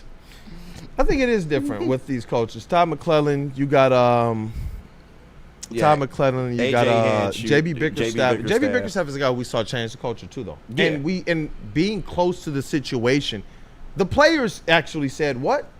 Same players, right? Yeah. Who would the players credit? The coach. They said he's come in and made the information easier for us. We actually understand what we're doing right now. And we sat up here and we glazed that because the players glazed that. Yeah. They talked to that. The impact of having the right coach in the situation. Is he just their X's and O's? Before he ever did anything that we would consider management on the field of play, these players were already better because he was here. And think about that. Yeah, they bought in. That's all that I'm stating. And I do believe that that is a huge part of this thing that's missing. The Tigers, I believe that they clearly knew. We're building something. Mm-hmm. Listen, dog, as a man, straight up, we laughed at Chris Ilitch when he said they had enough last year. We laughed. Sky Harris, yeah. We wasn't sold on him. That's what I'm talking about. That type of stuff to me matters. This organization is known what they're doing, and all of a sudden we get to sit up here and glaze the Detroit Tigers, right? Yeah, in a year's time. And they've been doing it their right way the whole time while we've been sitting up here saying, what? No, you need to do this, you need to do this, you need to do this. At a certain point in time, it's just like, you know what? They got some recipe figured out. And it's not just because they went out and grabbed players. If he would have went out, if Scott Harris would have gone out and signed a rack of people, done what we wanted them to do, I'd probably be more on Flannel's side. Yeah. But because he didn't do that, and even at that trade deadline, it was like, what are they going to do? Well, they just became the best team in all of baseball after last trade deadline. Yeah. And they have not let the frick up since then. It's a fact. Like, I don't know, bro. I weight that pretty heavily. I really do. I really do, man. I really do. But Let's say what up though to some friends, JB Smooth. Who we got to say what up though to? Dr. Pierce and Mad Packs. Attention sports fans. Hopefully that's you guys out there. Don't miss out on expert sports injury insights with Dr. Jeff Pierce of Michigan Sports and Spine. Join Dr. Pierce every Tuesday on Big D Energy, every Thursday on Ermanni and Edwards, where he's offering top-notch injury advice. You guys got to trust the guy that D-Mac does, because Dr. Jeff Pierce is here to keep you in the game and performing at your best. For more information, visit MichiganSportsAndSpine.com or call 248-426-9944. And your boy KG is here to tell y'all about Mad Packs. We can use it right now, let me tell you. But Mad Packs is the hottest new cannabis brand, and they have partnered here with your people at Woodward Sports. They've launched new products as of May 30th, available in select retailers near you. Everybody loves getting high for the low, man. They got high-low, some of the best quality weed in the store. Boom shakalaka, boom shakalaka. Boom shakalaka. It's a live resin-infused tarantula. This one's the bomb, y'all. Blizzard packs, THCA moon rocks that hit like a blizzard. Stay tuned to Woodward Sports for all of the latest updates. Why do we fight? We fight to protect the innocent, to hold the powerful accountable, to bring the oppressors to justice. Why do we fight? We fight to secure and preserve our civil liberties, to get each and every one of our clients the justice they deserve, and to make the lives of real people just like you whole again. ThenFights.com. Are you a real Detroit sports fan? Woodward Sports is here to give you all the Detroit sports you can handle. Weekdays, make sure you're locked in on Wake Up Woodward from 8 a.m. to 10 a.m., followed by Big D Energy with Neil Rule and Darren McCarty from 11 a.m. to 1. Up next, you can't miss Ermanni and Edwards with Maz from 2 p.m. to 4 p.m. And finish the day out with the bad boys of Detroit sports media, the Woodward Heavyweights, from 5 to 7 p.m. Okay, wait, that isn't enough for you, you sports freak. Check out Woodward Wings, Woodward Ringside, and the Lions Weekly Update every Sunday with Broder, Terry Foster, and Sean Baligian. Subscribe on YouTube for all our great content, and make sure you're following on all social media: X, IG, Facebook, and TikTok. You want sports? We got you covered. Detroit's #1 sports network, Woodward Sports.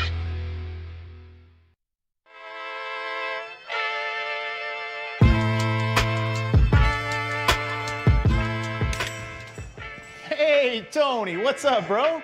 Same circus, different clowns. For sure. You want the usual, the big zip? You know me too well. I threw a little something extra in there for your ma. Oh, Hope man. she's doing all right. Ay, guy, sei un santo. You're a saint. All right, buddy, we'll see you next time, okay? Grazie. The most talked about Detroit media by other Detroit media, and we love it. It's the Woodward Sports Network. Stay connected with Woodward Sports on all social platforms. Follow us on Facebook, X, Instagram, along with YouTube, Twitch, and TikTok for the latest sports news, live updates, and behind-the-scenes action. Don't miss out. Hit that follow button now and be part of Detroit's #1 digital sports network at Woodward Sports everywhere. Hey, we are back. It is Wake Up Woodward Chat family. If you haven't got an opportunity to smash that like button. Hey, KG, you got the stick mic over there? Yeah, I do. We're going to just satisfy that like button. Oh. We got to satisfy him. We got to talk a little bit about the Pistons. We got a little bit of news about Dennis Schroeder as well. Hey. So let's satisfy that like button. We'll talk about the Pistons a little bit, talk about what else might be available to them in free agency. I really feel like they're just going to run this thing back right now as it is. So Let's go ahead and smash. I got you. I can't hear the tunes right now, but you know I'll try and do my best. Man. Hey, you know we in there. You know it's a bit of built up frustration this morning, and sometimes you need to release, man. So just go ahead and hit that like button. You know, just slightly tap it. You know, if you got to go a little harder, that's okay. We invite all types of love. So equal love, man, amongst the managers and the players. I feel like this is like a civil war, man. Right. Like the coaches on one side, the players on another. Golly, but shout out to the Detroit Pistons. Historic leap last year, but there's a lot of fans who do not believe they've done enough to bolster and to take advantage. Bolster effectively what they did last year, the success they've already had, the foundation that they've built, that they've poured. As well as being able to take advantage of a wide open East is what some people believe. I don't think that it's as wide open as people think. I think that some of the other teams have done some interesting moves to try and pull themselves off of the all kind of just dysfunctional list. With the Pistons, though, one of the things we wanted to see them do was try and bring back one of these vets from last year, and right now they wound up with none of them. So continuity and consistency is going to have to come from this young core. But one interesting thing here as it relates to the Dennis Schroeder news, we were hoping to be able to get him back as a backup ball handler via Cody Davis. Shout out to our guy Cody Davis, friend of the show, part of the extended family of the WUW Crew. He is the Detroit News Pistons beat writer. He says via Dennis Schroeder, to be a starting point guard in the NBA, you can't ask for more. In Sacramento, Dennis Schroeder cherishes what he couldn't have in Detroit. So I believe even more so than money, the sticking point for Schroeder going to Sacramento was an opportunity that they offered him. So now we're talking about pivot for one Mr. Trajan Langdon. And that's where when I look at this offseason and what they've done, I'm like, you know what? He did quite well for himself. I don't know if they knew Dennis Schroeder was going into the offseason looking for a starting job. I don't know if they believe that, because that man signed that contract before the Detroit Pistons, or allegedly before the Pistons and the Kings were even able to consummate that sign and trade deal.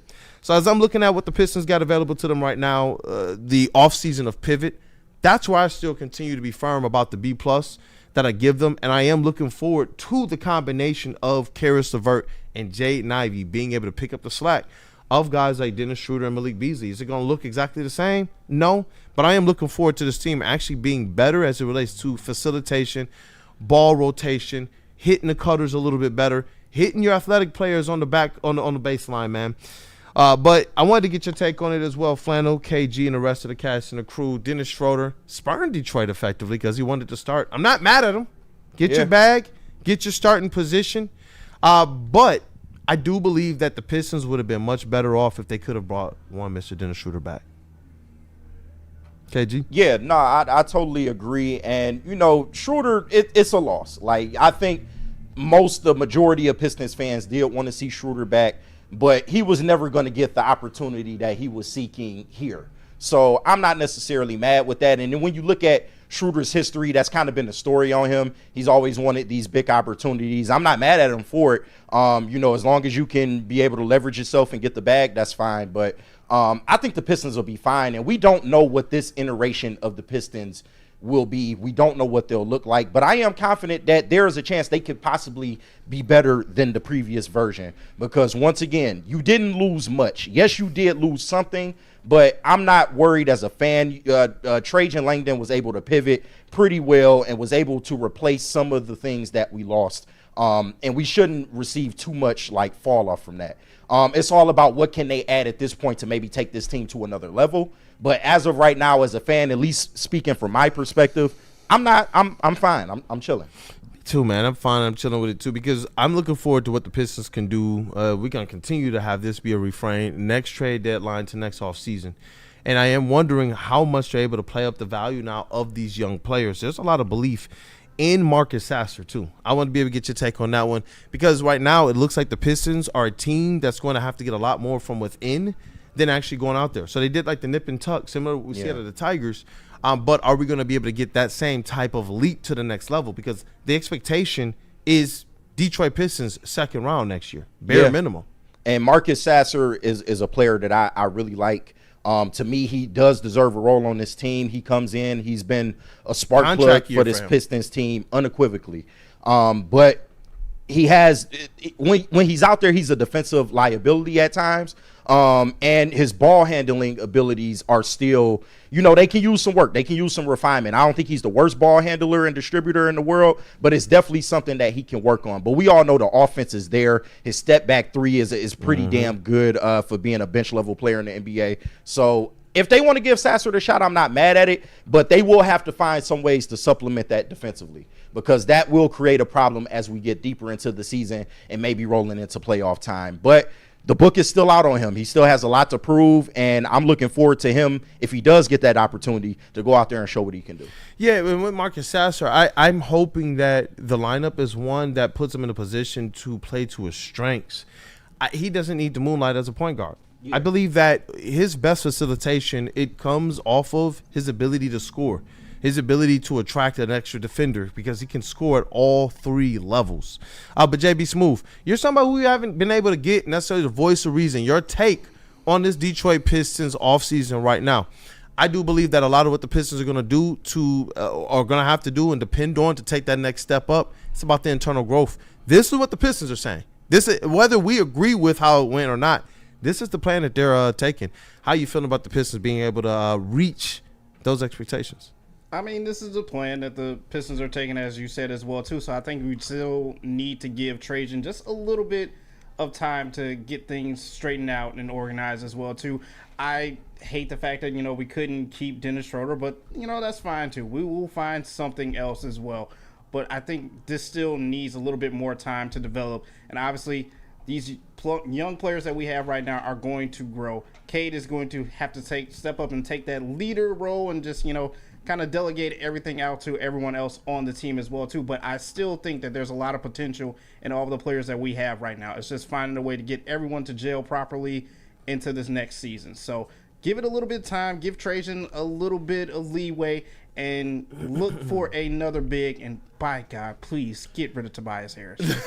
You never gonna live that one down, man. I will not. I see Weezy D through and through in the chat too. He says, "There you go, Kool-Aid. That's the first good thing I heard you say about Sass." No, bro, look, I've been a Marcus Sasser fan for a long time, and I'm gonna go back try and find the episode where the pre-draft press conference we basically called the Marcus Sasser pick. And was in the press conference, talked to Troy Weaver about it, and he was like, bro, like, y'all got my office bugged. Because we understood his trends from his previous days with OKC, that he's going to trade back up into this first round, and we had already seen him do that with the Pistons. What did he wind up doing? Traded back up into the first round to take Marcus Sasser because of everything that he brings. The problem is the Pistons have been searching for a backup point guard and facilitator. That's not necessarily Saz. Saz is a combo guard who will go out there and straight up light you up. But I believe when Sasser has to think too much or think beyond what his natural skill set is, that's where I believe Sasser gets into some trouble. And when you already got a player like KG said, defensively, they might try to pick on him. That means that he has to be that much more positively efficient on the offensive side of the ball. And that's where I believe when he's able to just kind of dribble, drive, crisscross, hit that step back three, get to the rack, and then facilitate based off of that movement, that's where I think that we see the best Marcus Sasser. We need to find out if he's more than just an energy player. And I don't mean that in a disrespectful way. No. A lot of teams need those type of players. That's the perfect question. But this is a bigger role for him. If he were to assume this role, this would be a big role for him. Essentially being that go-to distributor when Cade's on the bench. So that is just questions that need to be answered with him. But he does have a skill set that says he can succeed in this role. I just got to see it first. That's all. And I see AD's 411 too. He says Sasser and Klintman are the two guys who will need to make a stride and get into this rotation. And that's interesting because Bobby Klintman is a guy that Trajan Langdon, again, unprovoked, brought up and talked about at the Chaz Lanier introductory press conference a couple of days ago. That's a player that he has, high hopes for. And if we look at his game from Summer League to what he's done in the G League, I definitely expect this guy to enter the rotation at some point in time, but I don't know how much we should be depending on a Bobby Klintman to be our backup floor stretching big man. Yeah. I don't even think that Bobby Klintman is necessarily going to be in the rotation to start off the season. I do believe that Marcus Sasser is going to get every opportunity to be that backup combo guard. Bobby Klintman is one that I don't know is going to get that deal, but I see Diz again. He says Klintman is a big man. It's going to be interesting because they gave him the full 4-year guarantee deal for a second-round pick. So they definitely want to see this guy hit the rotation soon. And I see Weezy D 3-on-3. Shout out. Sasser, Holland, and Klintman. So there's a lot of people who do believe we're going to get some type of contribution, some type of step up from some of these guys off the bench. For me, I'm looking for the step up to come from the guys among the starting lineup. I don't think that there's any 4 that they could have gone out there and reasonably brought in that was going to make any of a bigger difference than what Cade Cunningham, Ausar Thompson, and Jalen Duren, and Jaden Ivey, whatever he can bring, can do next season. And that's where I'm excited about Jaden Ivey and Isaiah Stewart. KJ, I wanted to pick your brain about this. What are reasonable expectations for a guy like Jaden Ivey entering next season? Because for me personally, they're saying that he's going to enter camp healthy. They said he's gonna have full camp to be able to get right for this Detroit Pistons season. You saw the changes that he made to his game and the improvements that he made last year. I'm expecting a Jaden Ivey that by trade deadline, by All-Star break, you're seeing a guy who's averaging back to at least that 17-4-4. And I do expect the 3-point, the outside shooting efficiency to still be there. Yeah, that's the biggest question here. Because I really feel like Jaden Ivey made so many improvements over this last season before he got hurt. We talked about the efficiency at the basket. He got better at that. His defense, it took a step up. His 3-point shot definitely took a step up. And he looked like he was getting more comfortable being that secondary ball handler, being able to handle the offense when Cade, when they would stagger the minutes. And he was somebody that was able to go out there and actually win you a couple games over this last season in the clutch. So I think he's coming back, and I love the Pistons' decision to, make sure that he was healthy and not play him in the playoffs, because honestly, I felt like he maybe could have played in the playoffs, but they didn't want to push it. So you're giving him a whole offseason to get healthy, get right. He's coming in with no restrictions. He can go out there and play the style of basketball that we know him to play, very athletic, very aggressive, likes to push the pace. And I think that fits well with, the biggest question with Ivy was, can he fit with Cade for a long time? And when J.B. Bickerstaff came in the door, he kind of put that question to rest. And in a small sample size last year, I would say you saw way more positive from the Cade and Ivy pairing on the floor than you saw negative. So I just think they need to keep feeding into that. He was second on this team last year in scoring, so I don't expect that to go anywhere. I would hope that would go up. If he can push maybe getting toward 20 points a game, I think that's super beneficial to this Pistons team and to Cade Cunningham. So I think that he can come in, he can hit the ground running, and at a bare minimum, he should be able to do what he did last year, be second on the team in scoring, provide another presence besides Cade Cunningham. Yeah. And in certain clutch situations, you might get the ball and you might be the one that's trying to close the game. So I'm not mad at it. And I see ACG in the chat. I want to know what the fans think too. The chat family, what's you guys' confidence level in Jaden Ivey? Because we all talk about free agent pickup. Trajan Langdon literally said that Jaden Ivey is the free agent pickup. I know that wasn't necessarily something that a lot of fans wanted to hear. There's a lot of people who believe that Jaden Ivey could be trade bait. But it seems like there's a lot of belief in who he can be, because you saw the improvements. You look at ACG, Ivy should come back, and he thinks he can put up 18 points, 6 assists, and 40% from behind the arc. Hey, we saw him take this leap last year. Yeah. And if you look at some of the stretches that he had before he got hurt, the assist numbers were actually starting to take a jump. Yeah. One of the most underrated aspects that I like about Ivy playing in the lineup with Cade is that for some reason they got a good chemistry on Cade's relocation threes. So if Cade gets blitz at the top of the key, Jaden Ivey gets the rock. Jaden Ivey got really, really good and in control at diving downhill, driving into the paint, either finishing or what would he do? Sometimes you hit that little Steve Nash. You run right underneath the basket and you keep your dribble, and he would find Cade for that three-pointer. If you look at Cade's catch and shoot three-point numbers, you look at Cade's three-point percentages, some of his best three-point stretches did come while playing with a Jaden Ivey. To me, that shows that Jaden Ivey is continuing to learn, Jaden Ivey is continuing to develop, and that's where I'm hoping that the injury is something that can be completely behind him. Luckily, it was one of those situations where they stayed clean break. Yeah. They were able to go and get this thing fixed up, similar to an Aiden Hutchinson situation, and I do believe that we're going to see Jaden Ivey, who I've continued to put in a category above Jalen Duren and Ausar Thompson. So if I believe we may see those guys step towards stardom, I definitely believe in Jaden Ivey, the player, and what he could be here in Detroit. Yeah, he's right on the cusp. He's right there. There's not a lot of big changes that he needs to make. He just needs to continue doing what he's doing. And I'm glad that you brought up Cade's 3-point, being better with Jaden Ivey on the floor, because, you spoke to this a lot last year, and I got to give you credit. When Cade is able to move off ball, that's a whole different type of Cade Cunningham, when he can just focus on affecting defenses, going out there and doing what you do best,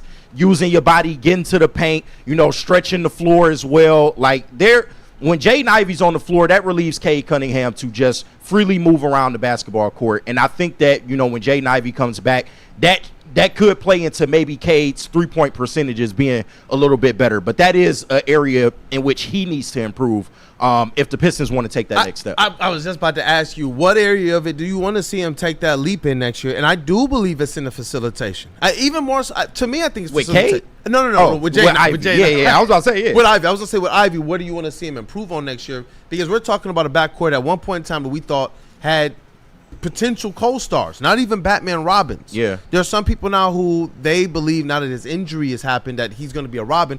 I don't. I believe if his facilitation takes a step forward, that's going to naturally feed into who he is as a player, as a scorer. I believe that if he can get those assists up a couple, like we saw earlier in the chat, there's some people in the chat who are bullish on this thing. I think it was ACG. Yeah. I do believe we see the best version of Jaden Ivey. If your starting two guard can go out there and become a facilitator as well, knowing the type of facilitator Cade is, and you line them up with a whole bunch of shooters on their team, that's only going to benefit the Pistons, man. So I do agree. That's probably the biggest area he needs to work on is being a better distributor of the basketball, especially with his driving ability and the way he can draw defenses in, get into the basket practically at will. It would behoove him to, be a better distributor and be able to go out there and move the ball around. But I think I would like to see him score more as well, man. I think he just needs to continue to be aggressive when he gets his opportunities. I would even call, certain sets around Jaden Ivey and his style of play. I would like to see that a lot more because I want to see him hit that 20-point a game threshold because I think he could get there. Ooh. What do you think them stats are from next year? Because I do believe that the bare minimum is right back to where he was. I would love to know that Jaden Ivey is a 25-5 player. Yeah, shit, I don't know. I don't know if he's there yet. 17, 4, and 4 last year. Yeah. On high percentage, high volume from behind the arc. That's a big jump, though. To 25?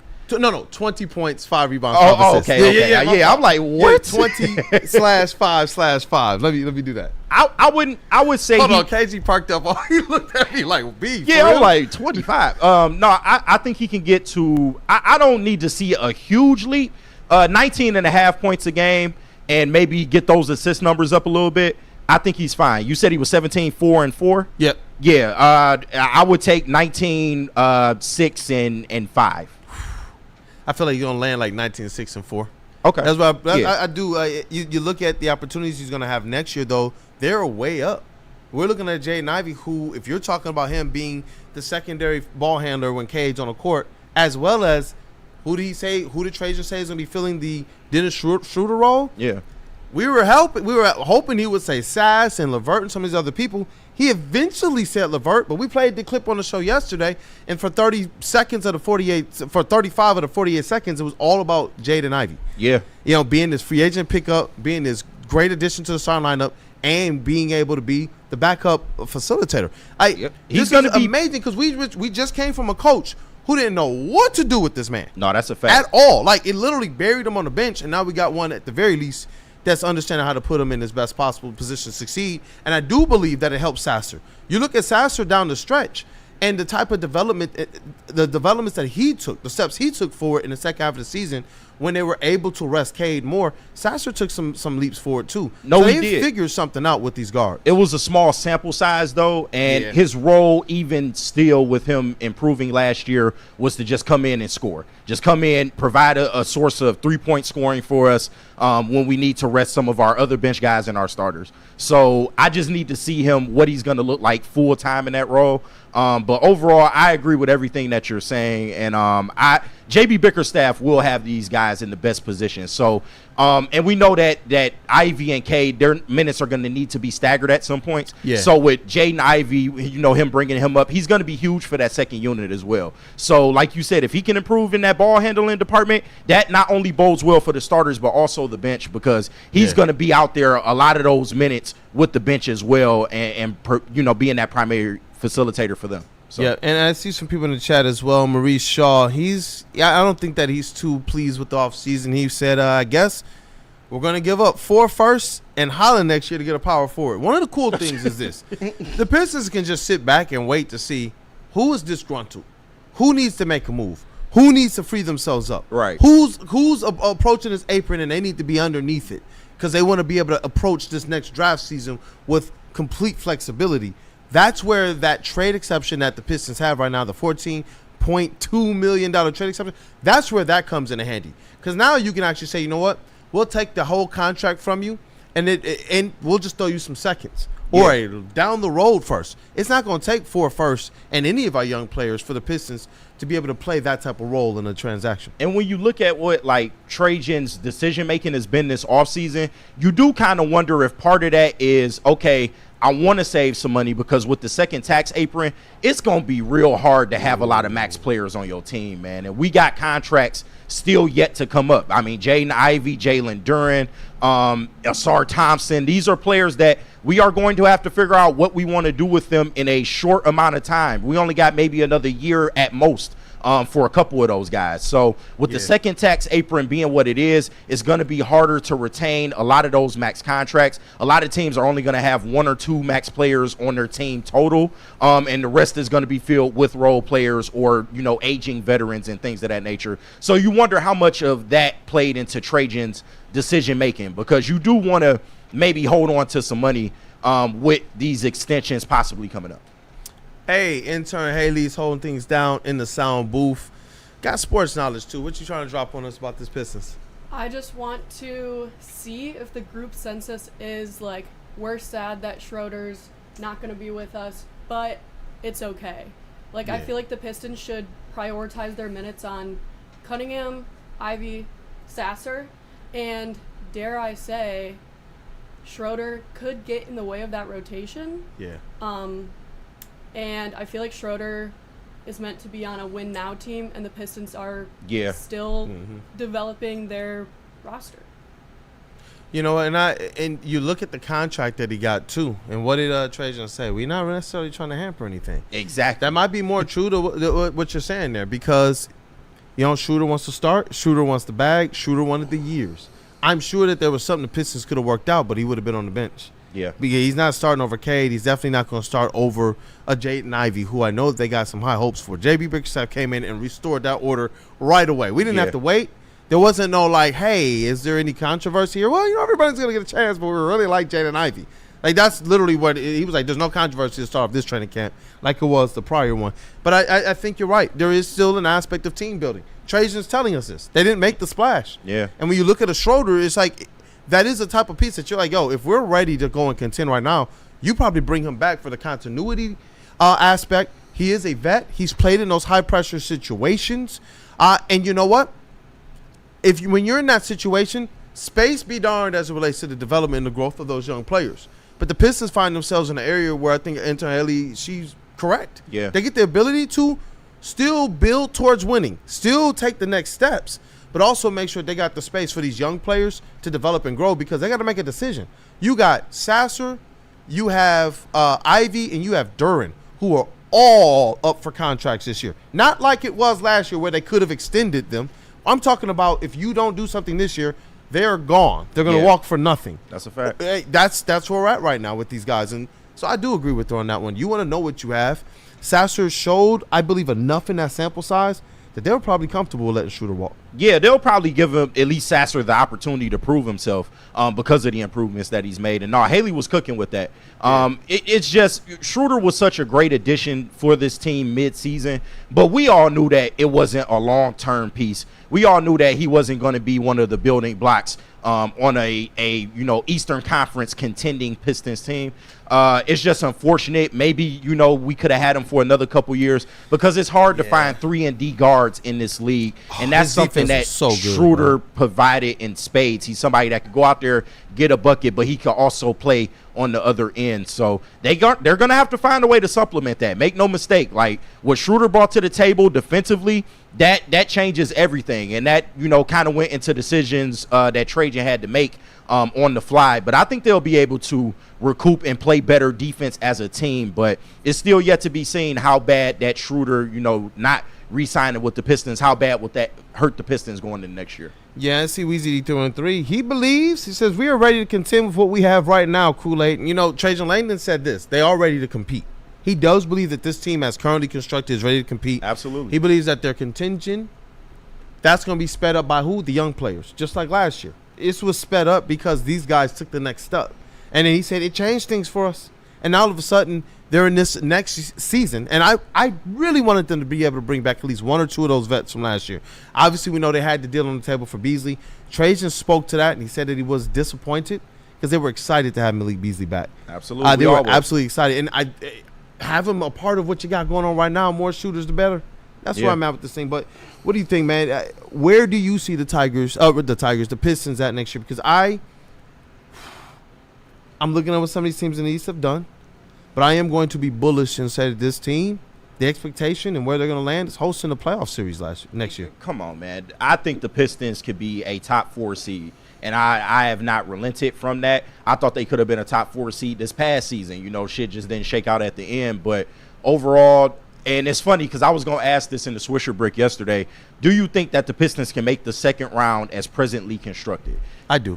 And I think that absolutely they can. They could have made it last year with injuries to Ivy and Stewart. Thank you. And no Beasley effectively. Thank you. And if they can maintain health throughout the year, I really think that the addition of Duncan Robinson and Karis LeVert, it could look different than what this previous iteration of the Pistons looked like, and it could be for their benefit. Because Duncan Robinson, somebody we know, he's a movement shooter.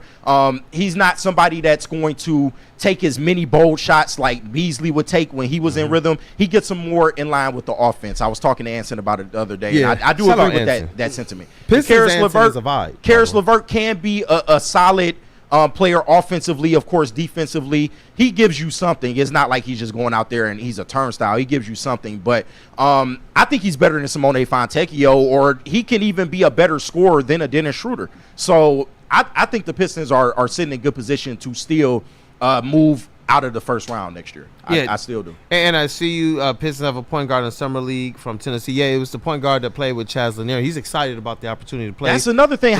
What's Chaz Lanier's role on this team? Because he is a specialist. I'm going to ask about him right after this, though. One more from Dad with Tourette's. I guess it's 30 minutes is up. Shut up, Flano, dog. Yeah, Flano ain't playing with y'all today. A 3-to-1 assist-to-turnover ratio and shoots over league average from 3. What's everyone's issue with Sasser as backup point guard getting 22 minutes? Given 22 minutes, I don't have a problem with him playing. It's just I believe we saw the best of Sasser when he was actually out there with another point guard too. He was coming off the bench and playing minutes with Cade or playing minutes with a Schroeder. That's a fact. Playing minutes with Beasley and Tim Hardaway Jr. too, who are also guys who are going to facilitate to a degree. So I want him playing the minutes. I think he's earned that with the short stint that we saw, the sample size post trade deadline. But I want to see Marcus Sasser play. I want to see him get the minutes and opportunity to prove he could be a good combo guard. Because, like I said, that 3-to-1 assist, it's not because he's out there hunting assists. It's because he's so dynamic of a guard and of a ball handler, and he can get to his spots. And he has that secondary instinctual facilitation. Yeah, that's why I say, it's natural. don't put him out there and just, it's natural. Don't put him out there and say, now go run point guard. That's a skill set. That's what made Cade Cunningham so special. But what makes Sasser special is the fact that he'll dot you from 3. And then guess what? He pump faking. Y'all are all itchy. They're not like that necessarily with Cade. So it's like play him to his strengths. I would rather whoever the backup facilitator is hit Sasser. Sasser's catch and shoot 3-pointer is going to be better than a lot of other people on the team. That's a fact. I don't know. I like him in a role where his combo guard, where facilitation or scoring is something that can be maximized. No, I totally agree. That's where Sasser has flourished. I would much rather have him in that role and not take full responsibility of being the distributor, for that second unit. But if they decide that, I trust JB Bickerstaff too. Because he's the one seeing them every day. 100%. And you brought Chaz Lanier, and I'm going to group in another 3-point shooter here because Big Dan Davis says, what role does Duncan Robinson have on this Pistons squad? We've talked already about Karis LeVert, so I'm going to talk about Duncan Robinson. We can talk about Chaz Lanier as well. Duncan Robinson, when we went and dug through the numbers, there were certain things that I knew about him that I was like, okay, we can benefit from this. But when you looked at his freaking assist percentage compared to even the Malik Beasley's, it's like, you know what? We got a player who I know is going to make the extra pass, that's going to swing. And if he's not on, he's not going to just keep shooting. People say shooters shoot. That's the ones that don't necessarily understand how a pump fake, one dribble, boom, hit the cutter. Right. Duncan Robinson actually understands that. So if the shot's not working, he can hit the 3-off movement, which I love that. You look at what the Pistons have done. All their shooters, movement shooters, yes. Catch and shoot shooters, yes. Pick and pop shooters, yes. They got a lot of guys that can do a lot. And Duncan Robinson, when he gets the ball in the intermediate, is where I think it's even more. I believe guys like Jalen Duren, they're going to see an improvement. Guys like Paul Reed, they're going to see a benefit from having a player like a Duncan Robinson. Yeah. Because he does make the intermediate pass. He can make the drop pass. So aside from the three-point shooting, I am looking forward to him being active on the offensive side of the ball as it relates to making the extra swing pass or finding the cutters. Yeah, for everybody that's upset that we lost Malik Beasley, I'm upset too. Let me introduce you to white Malik Beasley. Hey,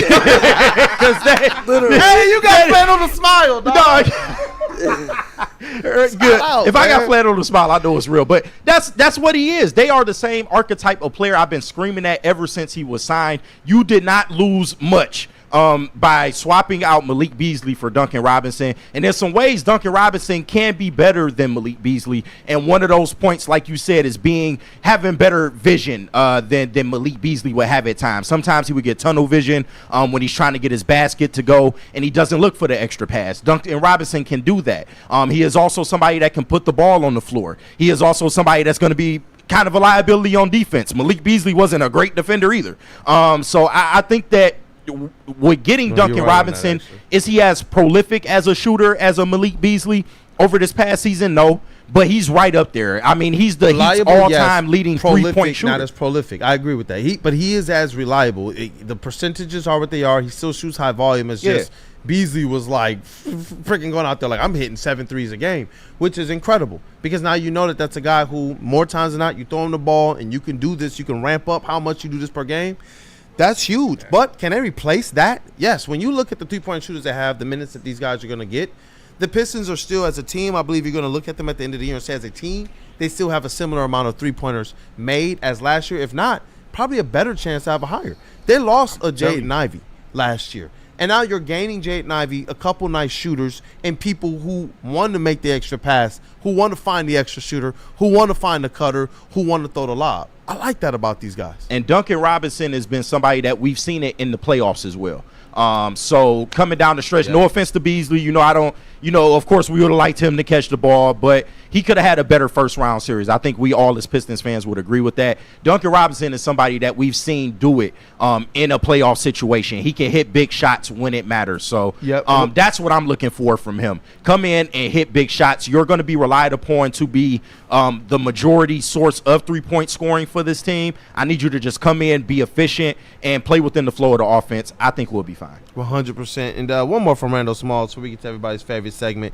He says, what do you guys think? The 3 guys we got could be better than the 3 we let go. It's tough. Schroeder is a starting caliber point guard, but it's also a notion of it as it relates to fit. We don't need a starting caliber point guard. Right. So the 3 guys, the Chaz Lanier, Duncan Robinson, Karis LeVert joining this team, I like the fits of what these players could be. Obviously, you got to wait for Chaz because he's a second-round pick. He's a rookie. He had a first-round grade, and he is one of your specialists. But you just want to wait and see. The other 2 guys, I do believe that you're going to see similar, if not better. One of the characteristics that Trajan Langdon harped on, why they went and locked these guys up in particular, and why they even pivoted away from maybe a Malik Monk, size. Yeah. They said we are bigger. You look at what we had last year out of Tim Hardaway and Malik Beasley and Dennis Schroeder. You look at the vets we brought in this year, they are bigger. And he said Karis LeVert can defend the 1 through the 3, and in a pinch he can switch off to your bigger floor stretching bigs. So that to me, Trajan believes we got better defensively. He does believe we got a little bit better as it relates to facilitation. And he thinks we got more versatile players who can do things at all 3 levels a little bit more efficiently than the guys who left. I think so, too. And this is why I was totally on board, especially with the Karis LeVert signing.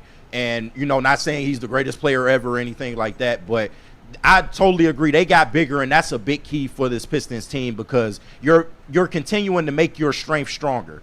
We all know this calling card for this team is defense, and with them just getting bigger size-wise, that's only going to help play into them being an even better defensive team than what we even saw last year, which is crazy because they already like a top 10 defensive team. Yeah, bro. So yeah, how much better can they get? I'm looking for the lob connections to go up. Yeah. Who led the league in dunks? Who was leading in lob connections? I'm looking forward to actually that improving. I can't wait, man. But Dante151 with 499 super chase says, KG, don't tell that to Easy because he still thinks Beasley is better than Duncan Robertson. He says Easy, they Duncan Robertson. He says Easy, they are the same player, but yet Robertson helped Jimmy Butler. No, they really are. And you can make the argument that one is better than the other. I would lean toward Beasley technically being better than Duncan Robinson. But you playing semantics at this point. They are literally the same archetype of player. I don't think we need to, if they had went out and gave up Malik Beasley and got somebody that's shooting like 32% from three, then I would have some questions. But he is a high, volume, high efficiency 3-point shooter. I'm cool. But shout out Easy, man. We all know Easy's opinions could be a little on the wilder side. So. And I see D-Twa straight up. He says, facts, JB. JB, what are you saying in the chat? Let me see. You know what? I can guess. You're not covering no sports today. It's all snack wraps for you, right? Right. No chill with JB Smooth in the chat. I heard someone said the snack wrap is back. Snack wrap? Hey! They never gave up on their favorite menu. Shout out to JB Smooth, man. Never gave Goodness up. gracious. Never lost. How you feeling over there, bro? Before we say what up to some friends and give everybody their favorite segment. Hungry? What? Dead ass hungry. Who we got to say hi to, brother? We got to double up. So let's do Jars, Vin Johnson, and Les Stanford. All right. All right, let me tell you about Jars Cannabis, everybody. Oh, wait. I'll switch the camera. Hold up. Ooh, there we go. Oh, what'd you say, brother? I got to switch over the camera, but there we go. All right, sports fans, whether you're hitting the game or simply chilling at home, Jars Cannabis has you covered. Jars is home to Michigan's largest line of recreational cannabis products, 27 locations across the state, 9 alone in Metro Detroit. But don't fear, because you live in Grand Rapids, Madison Heights, or Milan, Michigan, stores are popping up your way very, very soon. If you don't have time to check out all the products in store, check them out online at jarscannabis.com. And also check out their Instagram at jars_life for more updates. And now some justice from Vin Johnson. Oh. It's different on like Wednesdays.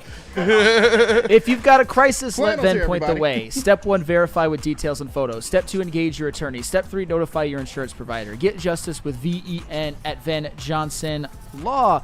And once you get yourself a nice little legal victory, Les Stanford, get yourself a car. Les Stanford Buick and GMC has great offers for everyone. Get a 2025 Hummer EV. It says SUT, but SUV lease special at $599 per month plus tax, or try the 2025 Hummer EV SUV lease special at $699 a month. Don't forget about the 2025 Sierra Double Cab Elevation lease special for only $169 per month. Get to Les Stanford today and check out their massive inventory. Les Stanford Buick and GMC. For all lease specials, go to lesstanford.com. Walk into any Lady Jane's Haircuts for Men today. Open 7 days a week. Sit back, relax, and enjoy precision haircut, scalp massage, hot leather neck shave, and hot towel treatment from one of our talented stylists. Step up your game this season and take advantage of our $20 haircut special. Scan the QR code and get your coupon today. Lady Jane's Haircuts for Men, the ultimate haircut experience. Open 7 days a week. Walk-ins always welcome. Lady Jane's Haircuts for Men. It's wicked awesome. Head to WoodwardSports.com and click on Shop. Get the latest in Detroit sports apparel and exclusive Woodward sports gear. WoodwardSports.com can get the whole team outfitted. Love the Pistons, Red Wings, and Tigers? We got something for you, too. Shop online at WoodwardSports.com. It's part beauty, part beast. It's for those who dare to be different, for those who want to stand out, and for those who are built for more. The all-new Ineos Grenadier combines strength and style for an unmatched driving experience. Sold exclusively at Feldman Ineos of Waterford. Gives away more cash and prizes than Woodward Sports. You don't believe us? Here's our latest $10,000 winner. You know, you guys posted, hey, if you guess all this stuff right, you know, we'll give it's $10,000. I'm like, okay, well, why the hell not? And the winning doesn't stop there. How about our Outkick Your Coverage winner? I think you won. This guy's got a hot girl. Bigger prizes, bigger giveaways, cash, merch, tickets, and more. All from the biggest sports network in Detroit. No one does it bigger and better than Woodward Sports. Make sure you're following, liking, subscribing on Instagram, Facebook, X, and YouTube for your chances to share in the winning. From Detroit's #1 sports network, Woodward Sports. Caesar Sportsbook, the official sportsbook of us here at Woodward Sports. Scan that QR code on screen. Use code word Woodward 1000. Deposit up to $1,000. But all you have to do is place a minimum of a $20 bet, and if it doesn't hit, Caesar will throw it right back into your account with no questions asked. It's Caesar Sportsbook, the official sportsbook of us here at Woodward Sports. Scan that QR code. Use code word Woodward 1000 and make some money tonight. Hey, oh, that's you. My bad. Oh, Haley, there It you is go. me. Okay. Massage Chair House. Looking to upgrade your relaxation game? Check out Massage Chair House in Bloomfield Hills, Michigan, the largest massage chair showroom in the Midwest, with the top brands for massage chairs like Infinity and Osaki. Located near the corner of Woodward and Long Lake Road, experience luxury comfort with Dr. Eric Duncan, the Wellness Doc, creator of the top YouTube massage chair review channel. Book a visit at www.massagechairhouse.com or scan the QR code right above me. Massage Chair House, your ticket to ultimate recovery and relaxation. Well, and after you massage those aching muscles, go to Planet Fitness. Hey, and if you're a teenager, you really have it made this summer because they have a high school summer pass program where you can work out for free all summer long. It's into July now, but you still have till the end of August, so almost 2 full months of free gym workouts. When you guys grow up, you don't know how good you have. You're not going to realize that these were the good old days for you guys, but go there. Keep yourself in shape, and for all the other members, keep enjoying your great memberships and the cheap prices. And for all upcoming members, go to Planet Fitness. It's Planet Fitness where your fitness is essential. We are back. It is Wake Up Woodward, and it's time for everybody's favorite segment. Do we have anything to clear up? We straight, largely? For the majority of the part, we do have some super chats to clear up, though. All right. Here, I'll see what's going on with them. Shout out to everyone sending in super chats. $5 from Rando Smalls. Every one of you wanted Harris gone because he didn't do enough for the season. Instant gratification. Shout out to Rando. Dirty Dr. D sent in $4.99. He says, Sam, please show up to work tomorrow. We love Justin, but you are a favorite because of your passion and stat checking. Hey. Go eat a head of lettuce. Appreciate it. Dante, we already read that one. And Randall Smalls again, $5. He said, why does Sam blow things out of proportion when disagreed with? I think we all do sometimes. Man. Yeah. We all do. We can all tend to get carried away. We all do. And Flannel, I don't believe that AJ Hinch deserves 99.9.9%. No. More like 73. 72. Rando, just use your brain more often. That's all I ask. Just use your brain more often. Oh, shout out Rando, man. Hey, shout out to the chat family. And John Parker, good I'm back read, to not Haley, shaking well your done. hand if we meet in person. I'm back to it. Back.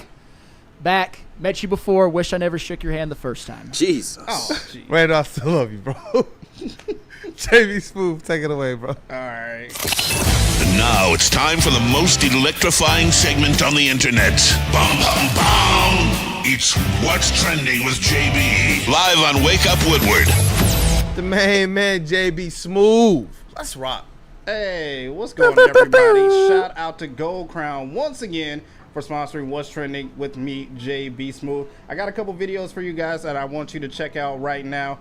Immediately when you see this, I'm sorry, but I do believe he is okay. So, ankles broken.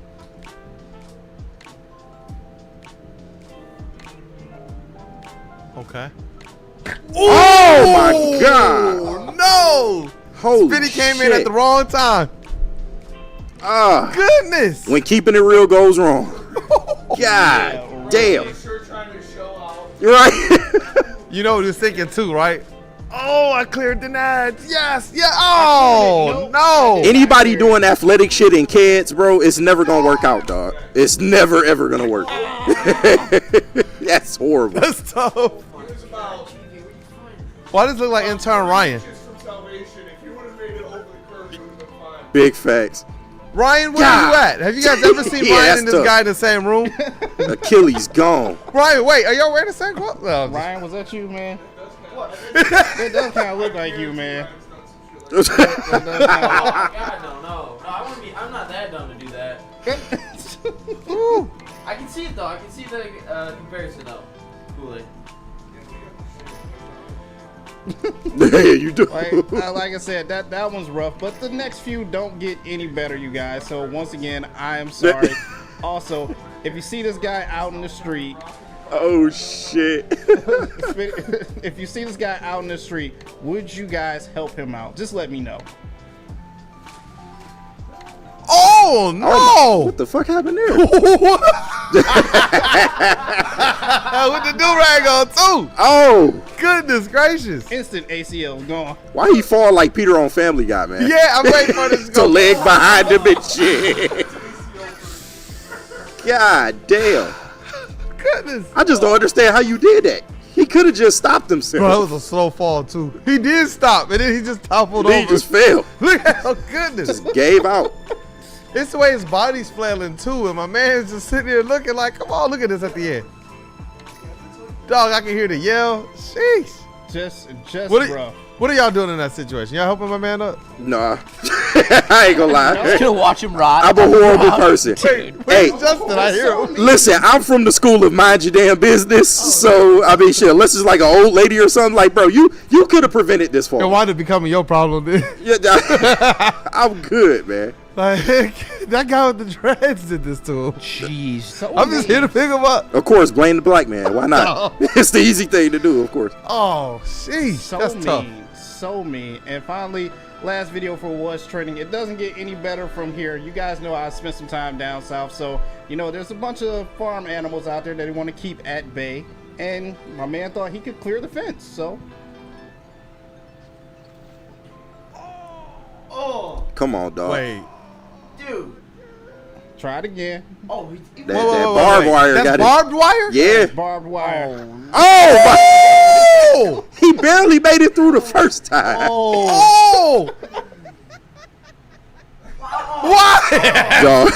Oh, no. My man is on hella Xannies. My man Xanny barred up. Bro. KG, say it with me. White people. Oh, God damn. He almost toasted his ankles, too. Yeah. Yeah. Holy shit. Shout out to Rob Riggle. God damn. He barely made it through the first time. What would possess you to try this again? Maurice Saw said, bro, that barbed wire ate him up. Yeah, right. Spitty in the face. Goddamn college kids. Just terrible. Just And you know terrible, what? guys. You don't need good friends for that. You was trying to jump over Right, barbed that's wire. what They I was deserve to point and laugh. What you say, Spitty?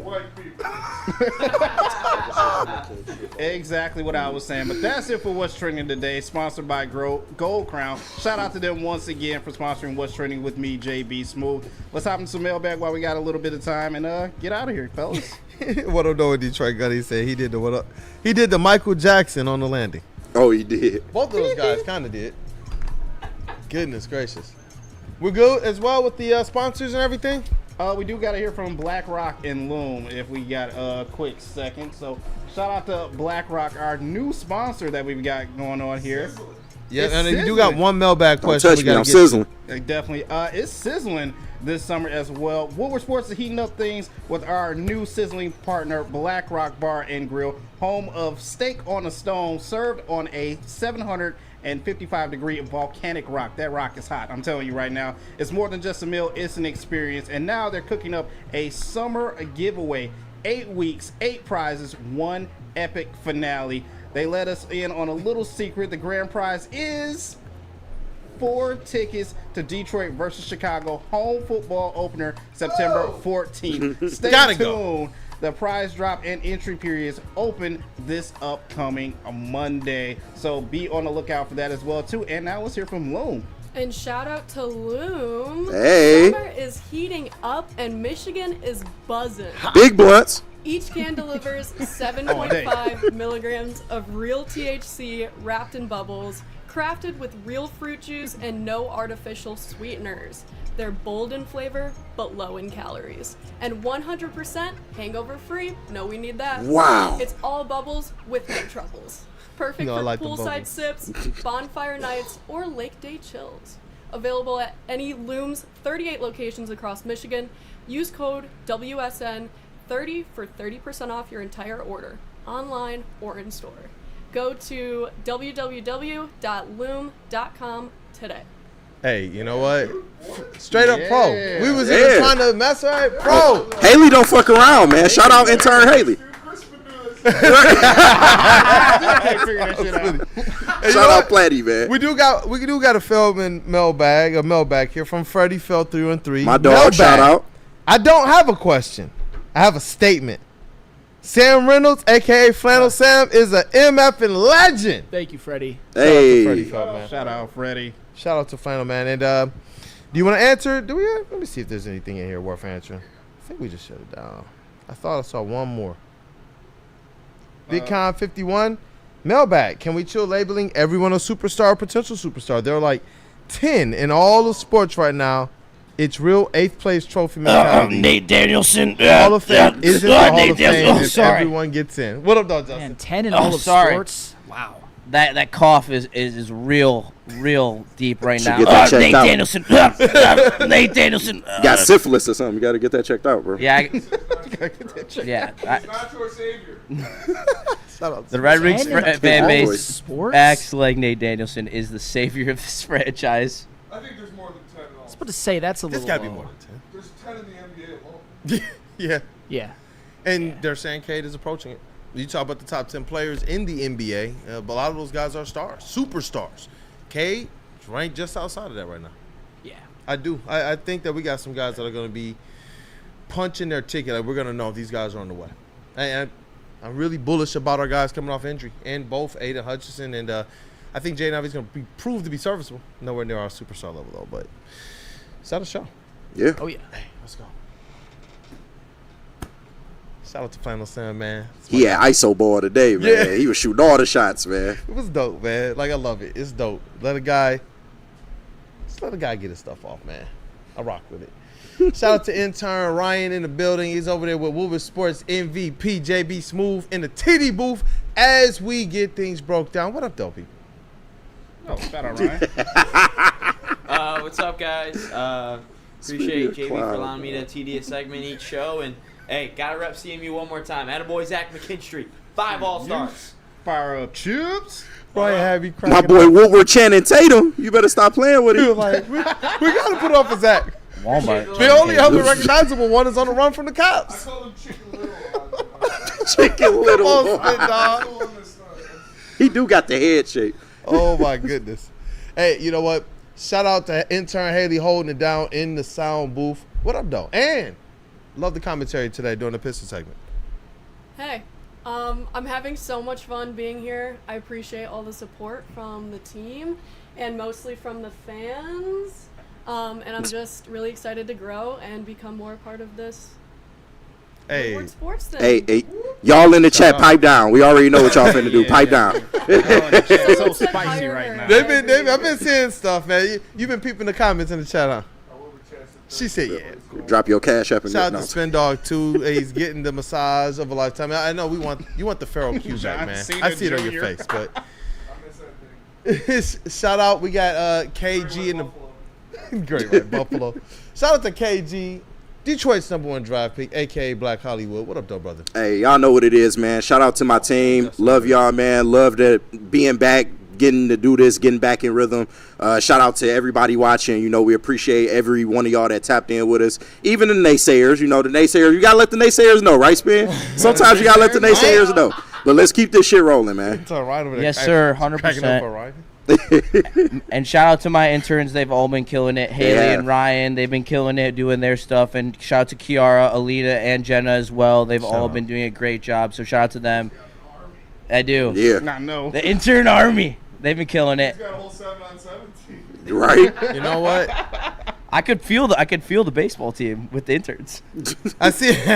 What up, though, with Detroit Gunny says intern Ryan, Adam Devine, look it up. I don't got to. Workaholics legendary. And you know what? I see it. Oh, shit. I freaking see it. Gotta be fresh. Gotta be fresh. That was good. Adam DeMam. Dude, he kind of looks like Jimmy Neutron. Hey, better squad, He better looks like network. Jimmy Neutron as well. Jimmy Neutron. Goodness gracious. We got the better squad, better than network. Riley Greene enthusiast. There you go. And you know what? Standard of Maybe Stalker. We don't know. It's the thing that we love the best of most, man.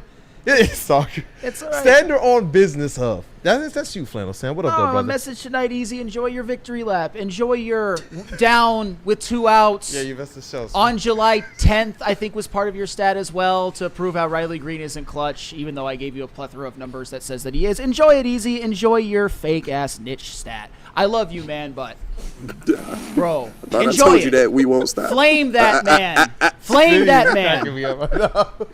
Hey, you know what?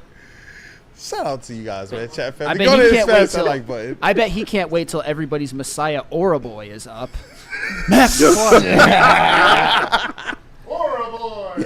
Shout out his home run, yeah. Let him live, Sam. Let him breathe. No, man. I'm not gonna let him live. Watch him get to the Tigers, and the fans already love him more than Riley Greene. He's getting run out of this town by the end of next season. It's happening, guys. It's happening. Jesus, man. Oh, it's happening. Can't stop this man. It's your boy Brandon there, Katie Track Kool-Aid. You're gonna Generational run. man. Hey, Let her on a generational run right now. Epic. That's what I was like, you know what? Just go on. Yeah, he said he wasn't clutch. He compared Because him he to Ricky didn't come true Vaughn. last night. Oh no. Ricky Vaughn. Oh my gosh, bro. Hey, you know what, man? It's been a show, chat family. Stay tapped in, man. Riley Gallo. That's crazy. Yeah, that's crazy. For sure. I hope they do trade him to a fan base that isn't trash. We're out. We're out. Trash fan base. This is what this is. Trash fan base.